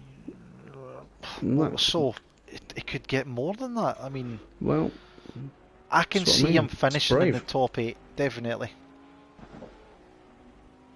Definitely top 8, yeah, minimum. I'll tell you who's kind of shown really good for me tonight, and I like giving the guys in the middle of the track and the back of the track some time and etc. and giving them their dues. Yeah. Kit Cartman, he was itching and trying his hardest to get involved in the race tonight. He sat in the wait list, he sat. 15 minutes to go. We then had one of the lads pulling out last minute, and Kit Cartman was given the opportunity to get in. I helped him get the passwords. He got into the server, he came in and he started doing his free practice. He had about 10 minutes free practice and dialed that Lexus. He must drive that Lexus, and that must be his car, because he's kept it on track really well. And he's already pitted once, and he's keeping up there with the guys. He's in 9th, he's in top 10. What a debut. Yeah, I agree. I love it when that happens. I love doing it when we see new guys joining, and I'm not saying they're going to run out and win it straight away, but when we have new chaps joining us, there's always that uncertainty, isn't there? Oh, new guy. And then when they perform and they're respectful on track, and you think, there's another one. Yeah. There's another person who's going to be with us for a long time, because that's what we want. Indeed. Grimjaw, he's one of the newer guys. Milden and Cool. So the 4 new guys tonight are all in the top 10. Cool himself is... We thought it was going to be net first. He's actually still keeping Lely at bay, but Lely's only 1.2 behind. Lely's going to keep on his case. You know what he's like. He's consistent. He's relentless, isn't he? He is relentless. The guy is effortless for the guy. but his tyres must be taking an absolute beating, and I think what he's doing is he's waiting for Cool to pit. If Cool pits, Lely will pit behind him, I can guarantee you. You think he'll follow me, Neil? So, if he follows him into the pits, who's going to do the whole splash and dash, and who's going to do the new tyres? If someone does a splash and dash and heads out again, and one of them does new tyres, I think the new tyres are going to prosper, because it's only going to be an additional 12 seconds in Exactly. new tyres, because what kind of lap times is Lely putting in? Let's have a look. Oh, it doesn't show you. He was putting in... I'll go on board with him, hold on. I'll go on board on mine. Right. And I'll see what he's been doing. Right, Lely's best is a 42.4 and his last lap was a 43 flat. Right. What about Cool? So Cool is... Cool. Cool has been doing... 42.7 is his best and his last lap was a 43.3. So Lely on the last couple of laps has been sort of 0.3 quicker. Itching it, and he's getting closer. There you go. He's closed that gap by half a second as we've been talking. I don't know if that's maybe got something to do with the fact that there was a Porsche holding them up. Maybe. In the name of Purple Snack. The format on this race, Chris, so 2 pit stops, and apologies, I don't actually know this information because I joined late, obviously, last minute. So it's 2 pit stops. There's not a mandatory tyre one, no? It's just total open choice. Open choice, 2 pit stops. You devil!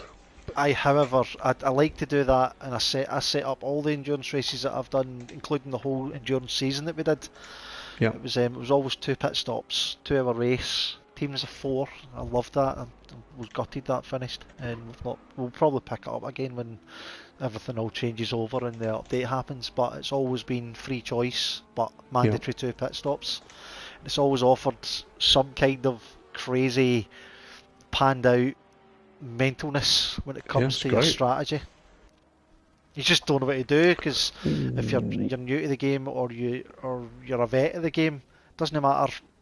The strategy can be thrown by like a change in weather, by a drop in track temperature, anything. And that's the track temperature now down to 25. So this is where it's going to start getting interesting, really interesting. You've got Jester in 11th we're talking about in terms of having both his pit stops done. He's coming under a lot of pressure at the moment from Omroz in 12th. And in fact, Omroz a couple of corners ago, I'm watching those at the moment, nearly, I mean, he missed his braking marker. I'm very sure he did, because I was watching and waiting for both of them to go off the track. But those two are having a good scrap, as Lely's also now just half a second behind SOP Cool. So you've got two battles to keep your eye on that. Cool's Ferrari, I think his tyres are starting to deteriorate badly. I wonder if Lely's going to stay out. Try and get ahead of him. Just it goes pretty wide there. Omroz has got a good run. That should be a move done. No, he's alongside him now. Just get your braking zone right. Hold the apex. That's it. Oh. Easy, boys. Yeah. That could have been a different story there if Jester was a bit more aggressive. Well, and again, Jester might be struggling now, Chris, because he did his 2 stops really early. So, you know. Barbecue tends to show you if your car's tyres are kind of... It seemed to hold it okay there, but he's losing time like to that Bentley straight away. He's gone. I think Omroz was being held up. I don't know. The Bentley can be quite strong in the first 2 sectors and then struggle in the last sector. Right. Pit stop.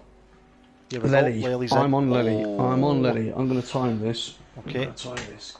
Come on. Come here, Mr. Phone.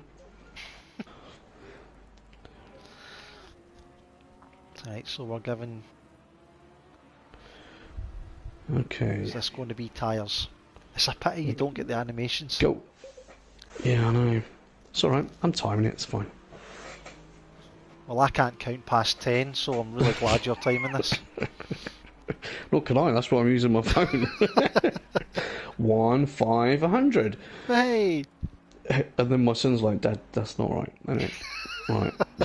Dad, stop being silly. Dad, you said you were giving me a £20 note. No, I didn't. I said do the washing up and be grateful. Right, it's been 30 seconds already. So he's fueling and tyres, mate. So that's it, 30 seconds, boom. Go. So he's not done the whole 38.6. 38.6. 38.6. Do they have damage? I don't know, may have done. Or maybe he's just needed to put a little bit of extra fuel in. Don't know, who knows?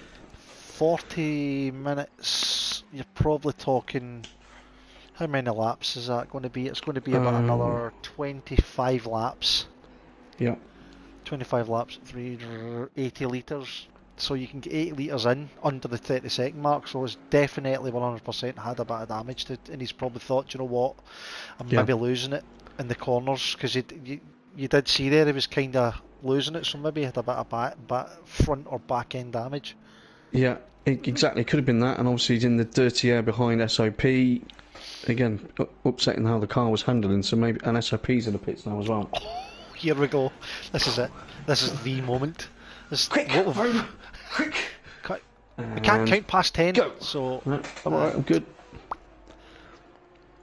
And look, Kino's still in the shot, and he look, there he is in his Ferrari. Oh, splash and dash, 7.4 seconds. He's no he's went the entire. Do you know what? He's went the entire race on that set of tyres. He's took a chance.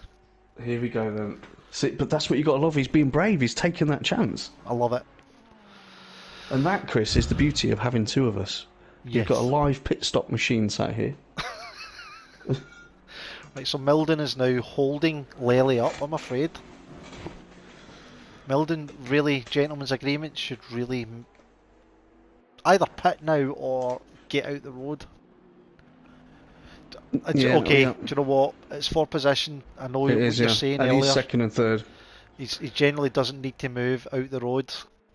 However, no, because he's thinking, isn't he, Chris? He's thinking, look, okay, if I can make my car wide and even put you off for a few laps, that might mean an issue for Lely, or I don't know. I mean, I get what you're saying. He still needs to pit, so he's not racing Lely, not really.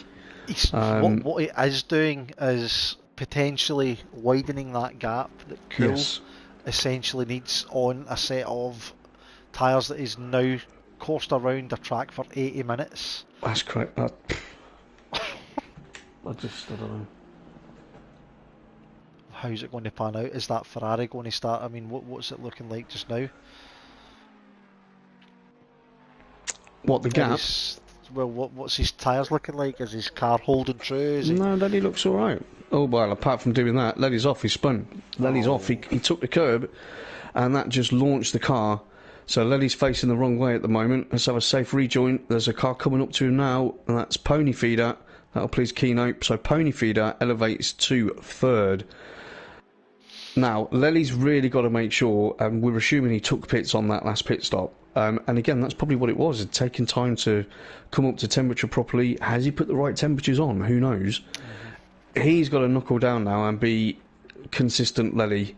But obviously that does give SOP Cool. That gives him a lot of breathing space. But she's going to be really difficult to handle soon. Yeah. Because he hasn't made any changes to the tyre pressures or anything like that, because he didn't change his tyres. So whatever he was running previously, that's what he's dealing with, and the track is still cooling, isn't it? It's now down to 24 degrees, and it's starting to get darker. And Lely should finish. That's Milden and Pony Feeder now in the pits. Yeah.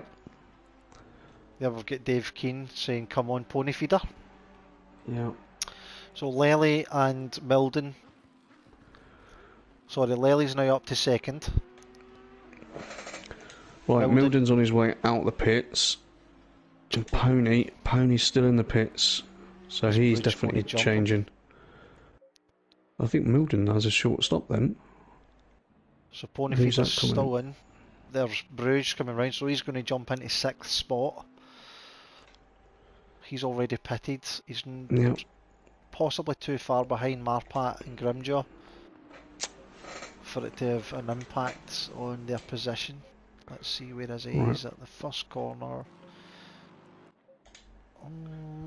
It's going to be close because Pony's just coming around. Not Pony, I Am Slow's just coming round onto the start-finish straight now. Pony's just coming out the pit, so he should be keeping that position, really. Yep. I don't think I Am Slow's got to get close enough, but then he's going to have nice warm tyres.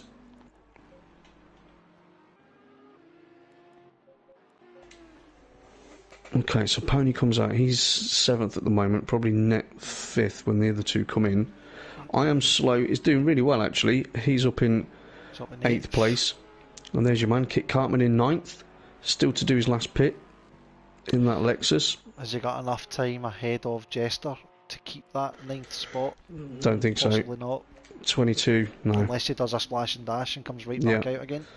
And then we still got to take into account time in the pit lane, but it's not a massive pit lane, is it? I suppose it's quite short. No, so what did you probably got it, I would say 50 seconds in and out. It's about right. Well, most of us. Sorry, we're still talking about racing here. Yeah, I know, we were actually talking about the racing now. We lost track of all the silliness, didn't we? Anyway, back to normal. Keno DJ has still to pit twice and he's 42 laps down. I don't think if he's going to get going, he's not going to get on the podium, is he? No. And Big Time Dave looks like he's backed out of it as well. He's 6 laps in the pits in the Merc, so that's unfortunate. That's unfortunate. So let's see, Purple Snack and Woodward, both of them are still battling it out. These guys have been battling it out most of the race, to be fair. Yeah. Man, he's got such a big lead on Lely SOP at the moment. He's coming across the line. Yeah, Lenny's all the way back there. Okay, so this is SOP's to lose now. Yes. Without a doubt. Marpat's in the pits to complete his second mandatory stop. Purple Snack and Neil, they're still having a good little scrap down there. There's only a second between them, so they've pretty much been buddies the whole race, which is good, because you don't want it to be demoralising, do you? You want to have a battle with someone. Yes. That is fairly spread. There's a kind of, I would say, a close gaggle of cars just behind Purple Snack. Well, I'm looking at I Am Slow, Pony Feeder and Kit Cartman. They're all sort of a second and a half between each of them. So that's probably the closest little group that we've got. Yep. So Kit Cartman's now, he's still at pit. Yeah, he's going to lose that place to Jester. Is he going to lose it to Marpat as well, though? Is he maybe just enough ahead to come back out in front of Marpat? Possibly. Marpat's just coming out the pits now. Right. So he's done his stop. But you can't complain. You know, if you get a top 10 finish, Chris, it's good, isn't it? You can't really complain if you're in the top 10. I know. The top 10, with some of these drivers, a top 10 finish is phenomenal. I'm quite surprised to see Pony Feeder where he is, because he's normally rapid. And he was up there at the start. I don't think he's got his pit strategy right, to be fair. Yeah. I think he's lost out on that. Because Bruges did a really quick stop, didn't he? Milden, I mean, he's done really well, actually. I'm impressed with that. With that. I want to know who this Cool is, SOP Cool. Obviously, he's came from SOP, and SOP is quite notorious for having some fast guys in it, but... yeah, because we had Steve and Nelly O. They've come across from SOP, haven't they? And they're quick drivers. So I was talking to Brizzle. He himself has now made his way back up to 15th. He's holding 15th. Apologies, I'll say that again. He was saying last night that EOA, it started just one night. They were in the pub having a few drinks and decided let's just get a league started up, and there's like 70 odd of them. Yeah. And they're waiting for their leagues to start back up. I think he's talking about a few of his guys amalgamating over as well to get involved, because he's loving it here. He's absolutely enjoying himself, and I think... Yeah. And why wouldn't he? So Grimjaw's in, so that will leave one individual, which is Kit Cartman. Oh, he's just spun in the pits. I don't know what happened there. He smashed the wall coming in. Oh, blimey. Whoops. Whoopsie! Yeah, those tyres definitely need changing, boss. Yeah. but he's just put damage on as well, probably. So Dave Keynes gave us a bit of insight into Pony Feeder. He prefers his shorter races, so this being a longer race, he's maybe just not used to the whole longer race pit strategy. That makes sense. It does, because you know what? It does.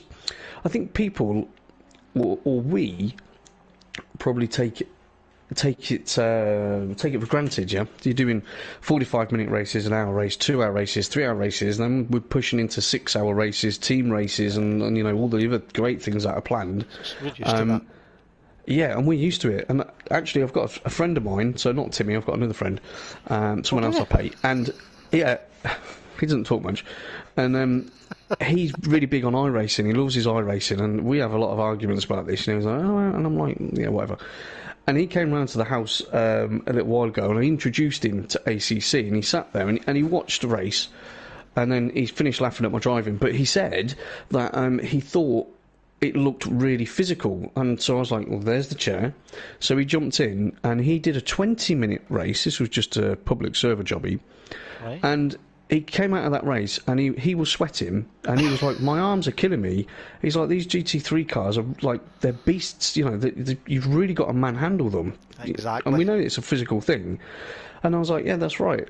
So again, you know, you look at Pony Feeder, he might be used to doing up to an hour's race, and that might be his limit at the moment. Not for long, for what we're going to be doing. But it takes time to build up that endurance of doing the races, doesn't it? Because... Aye. You know, even doing the talking, I mean, you've gone quiet now. I think you're about to fall asleep on me or something. No, I'm just watching Kit Cartman and Astral Racer. So Kit Cartman has managed to come out of the pits just in front of Astral Racer. So he's kept himself in the top 10. Good. He was in the pits for over 30 seconds, so I think he was doing his fuel, his tyres, and he missed his pit box. He stopped and then had to start and roll forward again. So he's been in the pits for about 60 seconds. And it's just worked out for him. So a top 10 for him if he can hold his position for the next 30 minutes against Astral Racer, who has, by the way, been throwing that Lexus around the track quite well.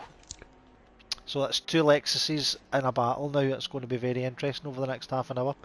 Sorry, I did go quiet there, but I was listening to your story and I was trying to process what Kit Cartman and Astral Racer were doing at the same time. But to answer what you were saying there, I think all these iRacers and the guys that are in the GT racing Be kind. No. I think they underestimate how absolutely fantastic and how the physics and dynamics and how much you've got to fight these cars round the corner is, and it just adds that extra dynamic. And I think I've had a go of iRacing and I've had a go of GT racing, and ACC for me stands out. I was massively, I mean, I went on iRacing, and my first thought, quite honestly, obviously it has its, it has its plus points. It has its low barrier to entry in terms of what's needed, and they've got their business, and that's all great. It's brilliant. And that suits their demographic and who love that. You can't take that away from them. But I certainly found, massive. Yeah, it's huge. It's a beast. But I honestly think that I could put my son Dylan into a race in iRacing, and he could drive that car and understand it like you would do in GT Sport. That is just my personal opinion. ACC. You have to drive. You feel it. You need to think. You need to be ahead of the ball. You need to be looking and thinking about the handling issues, the track temperatures. Is it a bumpy track? Have we got any? Is it greasy? You know, all these different elements. I don't feel personally you get from certain other sim racing games. And I will put a disclaimer out there. Obviously, they're all brilliant. All sim racing games are brilliant. I'm not mocking them. But as an ACC fan, I'd say a lover there, but you know, anyway, as an ACC fan, it's a cut above in my eyes. Waffle over. Sorry about that. That's okay. We had a question there actually from Sean. Sorry guys, what is iRacing? Only joined FRL in December as my first sim stuff. Don't worry about it, Sean. Just stay where you are, mate. I mean, don't even. Just don't. Nah. Go on, iRacing's got like a different structure.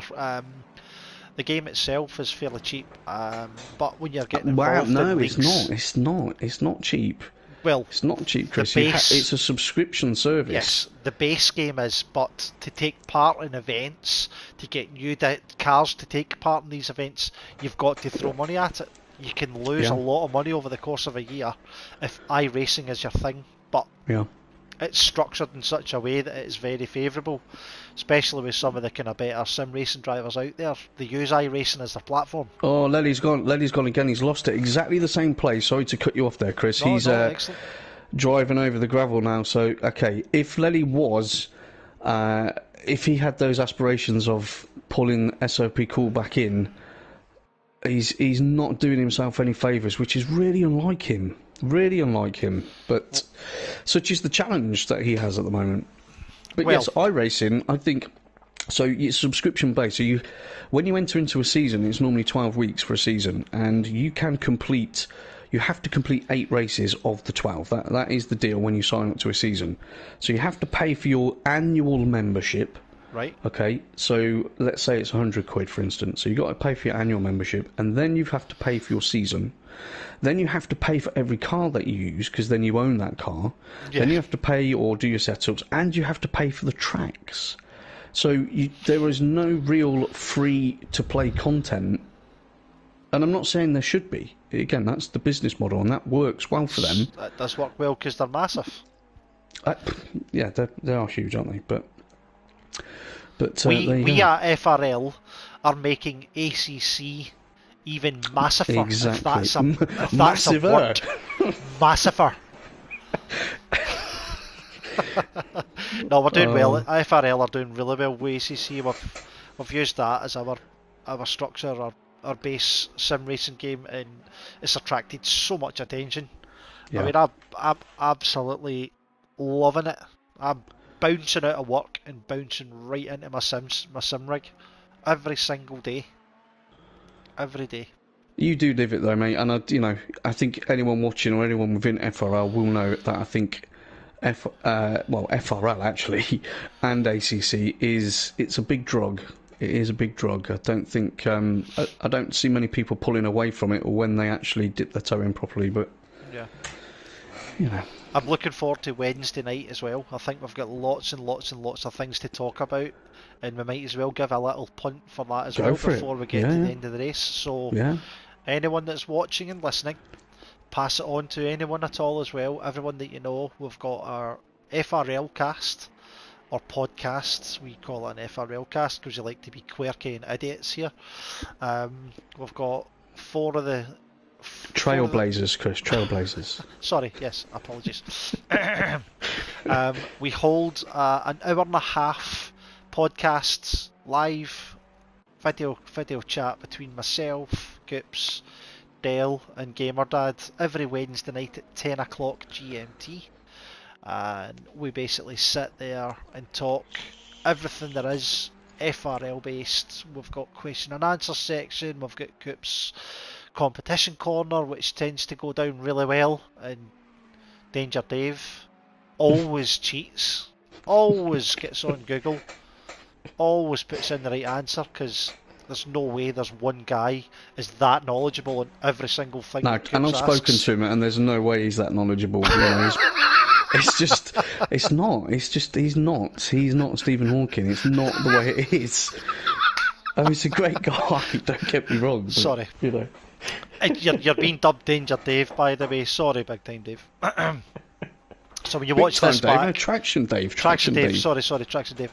So if you're watching Traction, big shout out to you. Great. Stop cheating when it comes to Coop's competition corner. But we also have a featured guest every Wednesday night, and it tends to be someone that's in the limelight. This Wednesday coming, we've got an absolutely fantastic guest coming up. That's all I'm going to tell you.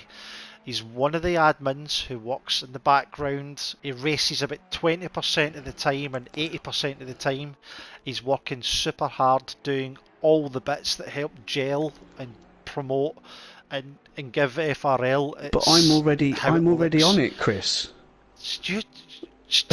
Don't spoil it. But he's going to talk about, if this is any kind of hint, this guy that's coming on is going to talk about all the new things that he's working on that's going to really help everyone going forward. He has told me that he really struggles with a Scottish accent. So if the interview can be held by someone that's not Scottish, that would be great. I'll In do so it then, many shall I? words. So we've got someone coming on, really special guest. He's been doing a lot of hard work in the background. So yeah, every Wednesday night, 10 o'clock, we talk, we speak, see and hear all things FRL. Yeah, it's great, and this will be our 4th week running as well. I know. And each week it has, it's great with these things because we get really good feedback from everybody. And there is a race going on, guys. We are watching it, and if anything really really interesting happens, we'll let you know. But this is the 4th FRL cast, and each week I think they're getting better, they're getting slicker. We've got a good format there. Dal managed to get out all of his stats last week, which we're going to condense this week to purely 40 minutes, I think. No, Dal loves his stats, and he's so involved with. He's like you, Chris, to be fair, like everybody, puts in a lot of hours of his own time for the love of everybody else, Yes, definitely. So if we get back to the racing, apologies guys, we kind of lost it there talking about the podcast. The track itself is very spread. We've still got Cool holding a really I've good just lead had someone over go Lely. off the track. Oh. I've had someone port out. Oh. Yeah, we've lost one. Oh, Lely's disappeared. He just went underground. Whilst we figure that out, Woodward in 15th is still having a nice battle there. Chris, you might have a look at that. Him and SMT Zaloba, those two look like they're about to have a little dance together with 21 minutes left of the race. That's a shame that Lely's out of there. Well, that puts SOP Cool in a very commanding position now, and ERT Milden second, with Bruges coming up into 3rd place at the moment. So. It couldn't have been a worse night for Lely. Even though he done fantastic in practice, he was setting a really good pace right up to the very last moment in the qualifying session as well. Yeah, you're right. He's now disappeared. He must have been disconnected. That's an absolute shame. Yeah. That's not what you want, is it, really? An hour and 40 minutes into a race that you've put a lot of time into and... What we kind of put that down to, though, is if this was a real world race, that would be a technical glitch that unfortunately your car then has to retire. So these things happen in real life. We just need to put that down to something like that, even though, he was in 2nd place, he worked really hard, had a couple of offs, but I don't think Cool has stepped out of place at all. He's not put one thing wrong tonight, and it's a very deserved win. If they can just hold it for the next 19 minutes, it's very deserved. Yeah, he's had a great race, and I don't know if you've got to move away from your mic a bit. Sorry, the microphone's up. You can hear me now. Can you hear me now? I can hit 1 2 1 2. Right, Astral Racers only 7 tenths behind Armroz, our number 1 driver in 10th place, okay. And then Woodward and Zaloba there 8 tenths. So you've got two good little fights there, Chris, that we can keep an eye on. Currently, for the last lap, I've been watching Woodward. He is really, really giving it to Zaloba. He's all over him. He's trying to stick his nose out. He's trying to force the error. But Zaloba's Bentley's just... It gets to the straights, it takes off. There we go. Woodward showing his nose out again. I think he's tucked back in behind him.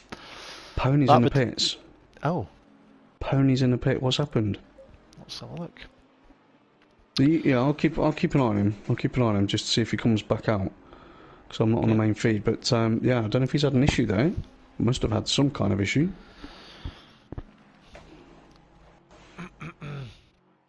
Woodward's now only 4 tenths behind Zaloba. Yeah. It's now moved to 8 tenths. He's kind of fell slightly back, but if you can get that Lamborghini planted in here, he can really take advantage, especially coming to the S's. If you can just hold it and push it round there, because the Bentley itself struggles under slow corners, doesn't it? Yeah. We can close that gap. So he's went round the S's. It's coming up to Le Cop, this corner. And then down mine shaft, I think Zaloba himself is now pulling away. Aye. Well, drama in that pit lane. I think Pony's Retired? out. Yeah, it's in neutral. Oh, that's Nothing not going good. on there. Okay, That's well, if not that's the good. case, that's a shame. So that's 2. Unlucky Pony. Don't know what the issue is there. Maybe let us know on the chat. It'd always be good to know. So SOP's running away with it at the moment, isn't he? Out front. Yeah, he can't, I don't think anyone can catch him. I mean, if you look where Milden is, Milden's just gone round the first corner now, so he's just he's hitting Copthorne, and Cool he's just coming into the home stretch, so he's running away with it. He's really got to. Yeah. He's maybe got to get a puncture. Or his tyres, which has been running on for the entire race. He's looked after them so well, hasn't he? I mean, it's 22 degrees now, so we've had a 13-degree swing in the temperature. I mean, hats off to him, seriously. Lely's popped in on the live chat, Chris, and has said that the game crashed on him. So, Lely, we're really sorry to hear that. We was enjoying that race there. We were waiting for you to start reeling him back in, weren't we, in the last part of the race? Yeah, it's a shame that happened, unfortunately. These things do happen in real life, so yep, the cars do unfortunately get technical glitches. We work on an internet-based platform, so you've got to rely on your internet connection. Another one's dropped out. Yep. Okay, interesting. I've got to also, I mean, you made me aware of this earlier on at the beginning. I've got to give a really big shout out here to all 5 of the new races. They're all in the top 10. They are indeed. SOP Cool, Milden, I mean, Grimjaw, Jester, Kit Cartman. That is a really... I know we've had a couple of people drop out and whatnot, but that's really impressive. I've got to say as well, I am slow. Outside. I mean, could you drive at night with just your thumbs, Chris? I Well, couldn't do that. No, not at all. I mean, this guy is talented and he's worked so hard to get to where he is. He's now in 4th place. I mean, is he going to catch Bruges? No, I don't think there's enough time. But if he can hold fast, he'll finish in 4th place. It's good to see a Porsche getting involved in the kind of the high end spectrum of the whole. Some of these guys are out there. Oh, So yes, we've had 2 victims of the infamous blue screen.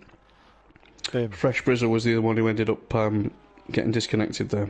God, Fresh Brizzle was up into 13th or 14th at one point as well. Yeah, he'd moved his way up, didn't he? But that's...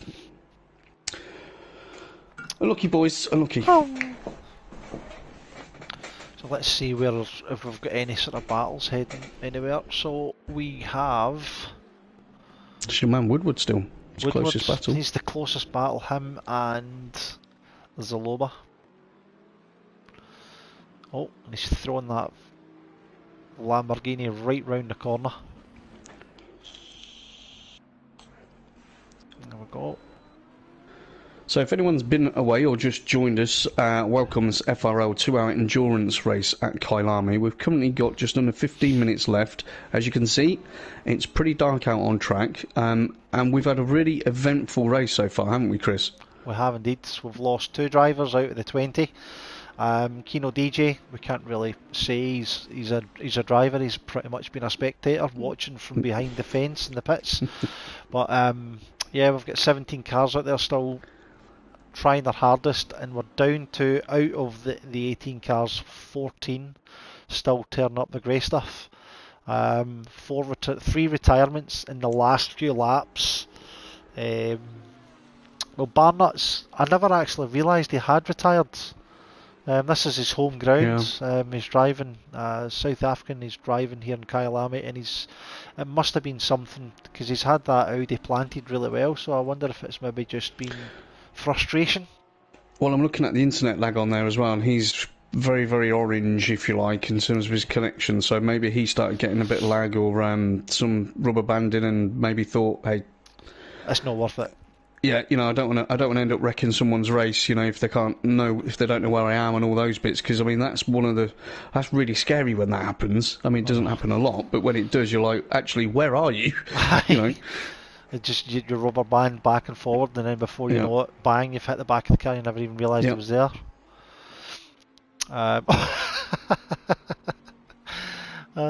This Brizzle, he's one of the kind of A brizzle drizzle. excellent. So Good one. Good one. it looks like Marpat and Marpat and Jester. Nope, apologies. I'll start again. I can't see the wee numbers. Let's see. Let's go and have a look.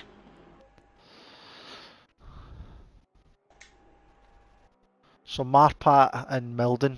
Obviously Milden being in second place. Marpat's kind of, it's about the closest thing that's happening on track just now. Hang on. I'll need to get used to this navigation thing. Yeah, where's Marpat? Okay, so number 3 and 333. They are pretty close together. I think Neil is still your closest one at the moment. So Purple Snack, okay, he looks, well, he's 3 laps down, okay. So he's not, but he's still going, so that's good. I always say when I'm doing the commentary, it doesn't matter if you're a few laps down. If you're out there, keep it going. Track time is king on this game. And at the end of the day, also, I mean, we don't know how many of these guys this might be their first 2-hour endurance race. Yeah. Finish it. It's an achievement. You know, you'll sit there, okay, no one else in your house will care because you're just playing a game, but you yourself, you can be like, hey, you know what, I just did a 2-hour endurance race and I finished last, potentially, whatever, but I did it and I finished it. And they've been, it's a workout and a half, especially if you've got like a particular type of rig or a setup where you've got heavy sort of torque coming back through the arms. It can be a bit of a workout, especially over 2 hours. But we've just had Kino giving us a little bit of a heads up regarding Pony Feeder, the little one started crying, so he couldn't leave him. Yeah, I had that a little one. Yeah, well, you know, as much as you probably want to let that child just cry and do your race, you can't, can you? Because they are more important, and they are. I mean that sincerely, because I had to do it once before. But, yep, definitely. Family comes first. Yeah. I'm waiting for Dowd to put a message in there now. FRL is family. Which is, I get that. So, Woodward's getting flashed at here by who was it being flashed by? Omroz. Omroz throwing that car. Holden in 9th place. Astral Racer chasing him down. Kit Cartman's still holding fast in 8th place. I mean, this guy's having a great debut.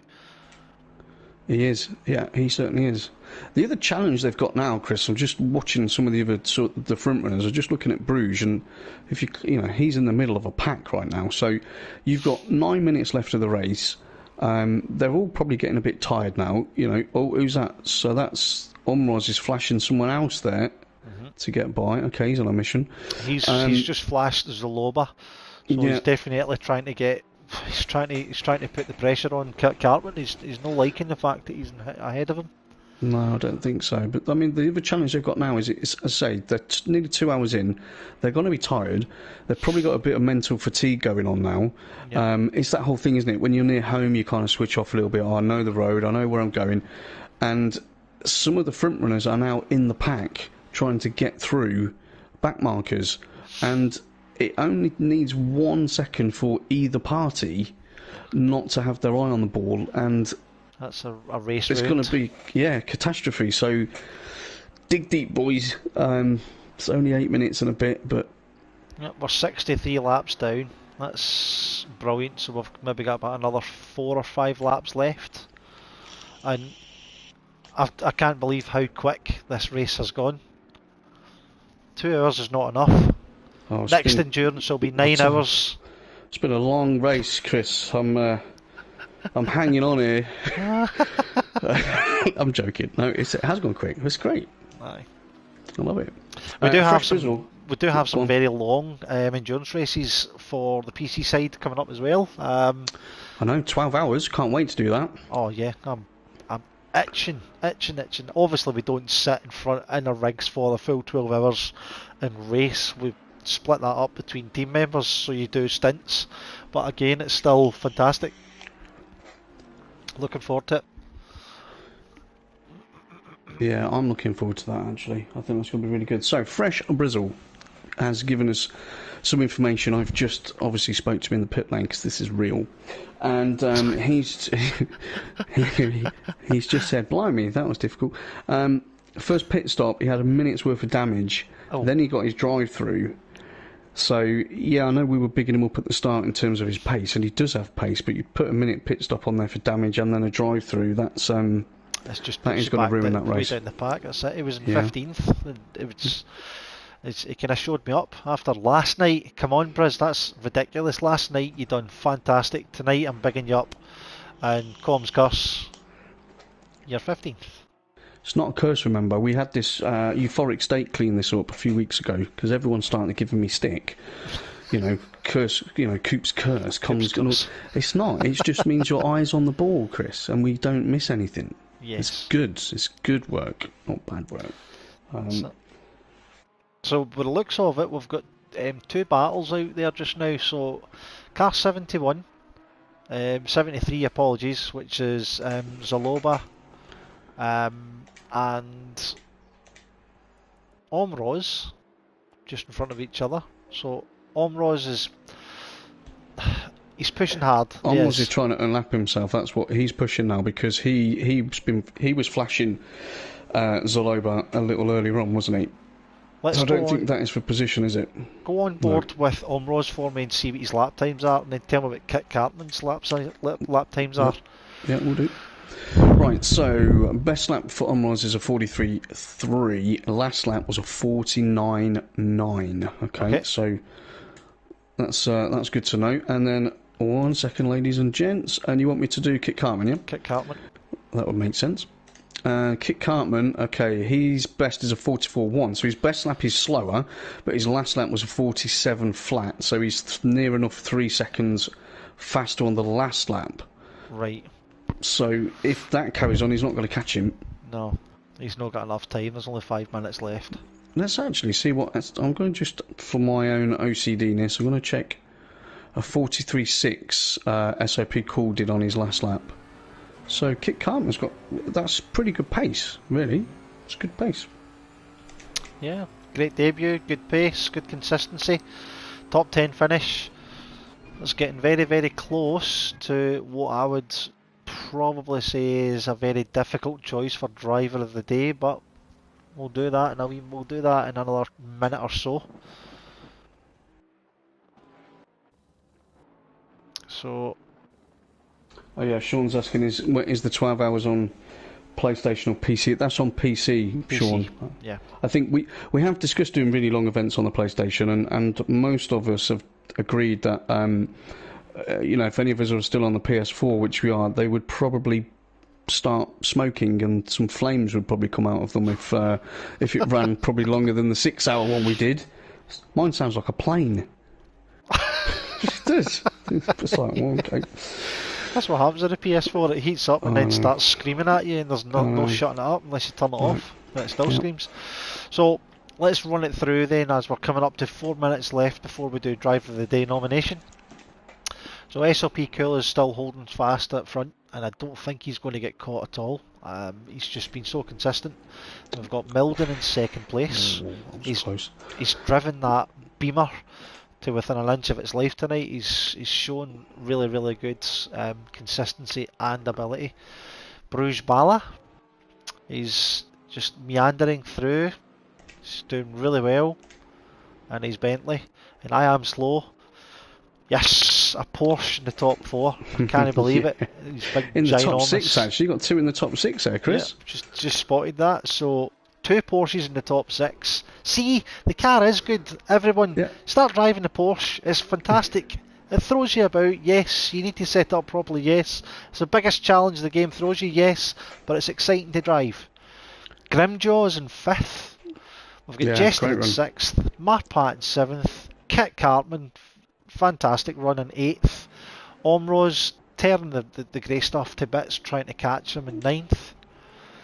Astral Racer in 10th, and then you've got GT Jamie. This has been a fantastic drive for Jamie because he's had a really bad start with that instant, and he's fought his way back, and he's now in 11th place. So he's done really well to get to where he is.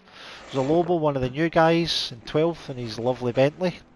He's actually been nice and clean today and putting in a good effort and fight.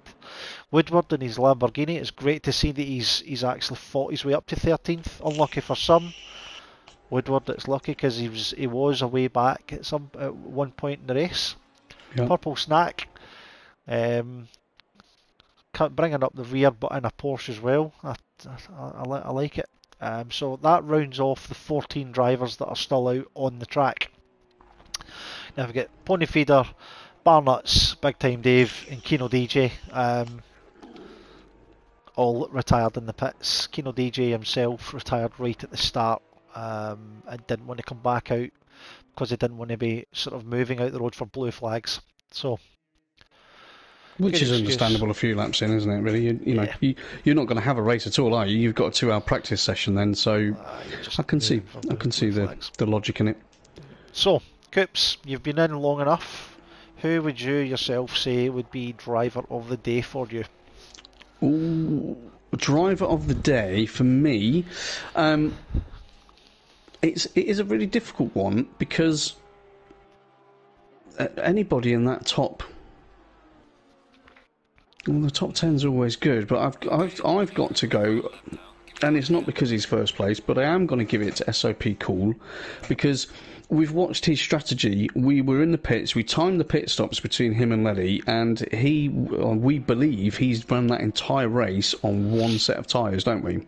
Well, yeah. I mean, I was so glad because I can't count past 10, and I could he was in and out before I could get to 10 both pit stops. So I was really grateful for that.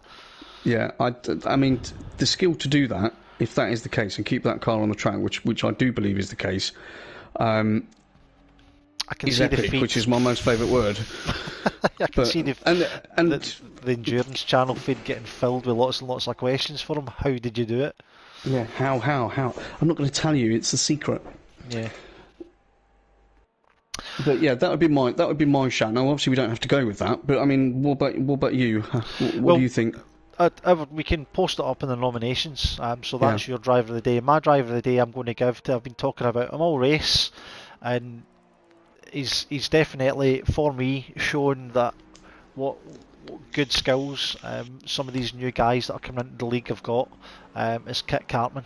Yeah. He's took that Lexus and showed that it can drive around the track and for 2 hours nice and balanced and be competitive, and to finish in 8th in your debut. That's impressive. Yeah. I mean, all the guys, a big mention to everybody that's took part tonight, and especially the 5 new guys that have taken part. Have finished the race, but for me, Kit Cartman has showed some nice true form, and I'll give him my driver of the day. Good. There you go. So SOP Cool just crosses the line. He does. Takes that victory in the 888 Ferrari. 69 laps completed, and that didn't feel like 69 laps, did it? Not at all, and that was massively deserved. Yeah. Well done, Cool, because it's very difficult to, first of all, drive what looked like a full 2 hours on one set of tyres, and in the same token, keep Lely at bay. Lely very rarely makes mistakes. He made a couple which you've taken full advantage of. I think if he wasn't disconnected, would he have caught you? Possibly not. You can't say never because we couldn't foresee that. But Cool had made no mistake that entire race. Milden, he's finished in 2nd place. That's a BMW. I mean, he's actually shown that the BMW can be a force to be reckoned with. Yeah. I think he's maybe he's perhaps driven that car a lot, and he's just given it the place that it's due before everybody then starts using the M4 after the update. Yeah, and exactly. This poor Beamer gets thrown to the wayside. Yeah. There we go. He's given us a flash coming over the line for 2nd spot. Well done. Yep. And then Bridge Bala finishing off the podium. He's just coming round into the final corner now. giving us a wee flash and a pop of fire out of his exhausts. And a wee flash as well. Well done. Fantastic run. That's been a very, very enjoyable and exciting race to commentate on, I can tell you. Yeah, I've had a very good Saturday evening, Chris. I think these guys have given us a lot of entertainment, a lot of stuff to think about as well during that race that we've had to try and second guess or try and figure out what they're doing on their strats, even timing their pit stops. So all these things, it's brilliant, and that's all down to you sticking that race out, by the way, because those unknown elements. They would have been sitting doing nothing on Saturday, Spot on. Right, before this goes, I think you need to do a full run through of that finishing grid, mate. So SOP finished in first, Milden finished in second, with Bruge finishing off the podium in third. I Am Slow in fourth, Grimjaw fifth, Jester sixth, Marpat in seventh, Kit Cartman, my driver of the day, in eighth, Omroz ninth, and Astral Racer finishing off the top 10. GT Jamie and Zaloba in 11 and 12th, Woodward and Purple Snack finishing in 13th and 14th, and then we had Fresh Brizzle, who disconnected, Ponyfeeder, Lely, Ponyfeeder retired into the pits, Lely disconnected as well, very unfortunate for both very, very technical and fast drivers getting disconnected. Barnuts in 18th, he had retired, Big Time Dave retired, and Kino DJ himself, who sat in the pits and watched from behind the fence the entire time. Yeah. So that rounds off the 20 drivers. GT Jamie's in there another twice, and so is Grimjaw, so they were trying to get more points. I'm sorry lads, it doesn't work that way. You can't do that. Can't blame them for trying though. It's maybe worked once or twice before, but FRL are cottoned onto these guys, so no, it's not happening. Yeah. GT Jamie, that's terrible. That's 3 times you've tried to come in out. Come on. So it's rounded out the live chats. There's still 10 in there. Thanks everybody for watching. Obviously, Chris has done a great job in putting the race on, and great comms as well, mate. It's been a pleasure to join you. Thanks for the invite. Or gate crash, however you look at it. But yeah, Sean, Fresh Brizzle, and Jeff Columbaros. Woohoo! Cool, well done. So yeah, it's all good, Jeff. It's all good. So guys, it's been really good tonight, and really a pleasure doing comms for you. It's been FRL Racing, Formula Racing League, War at Kyalami, GT3 2-hour endurance, and I think that finishes our broadcast for the evening. Thank you very much, and great for all your comments and keeping the feed live. I mean, that's been fantastic. Thanks guys. I'll see you soon. See you later guys. Bye.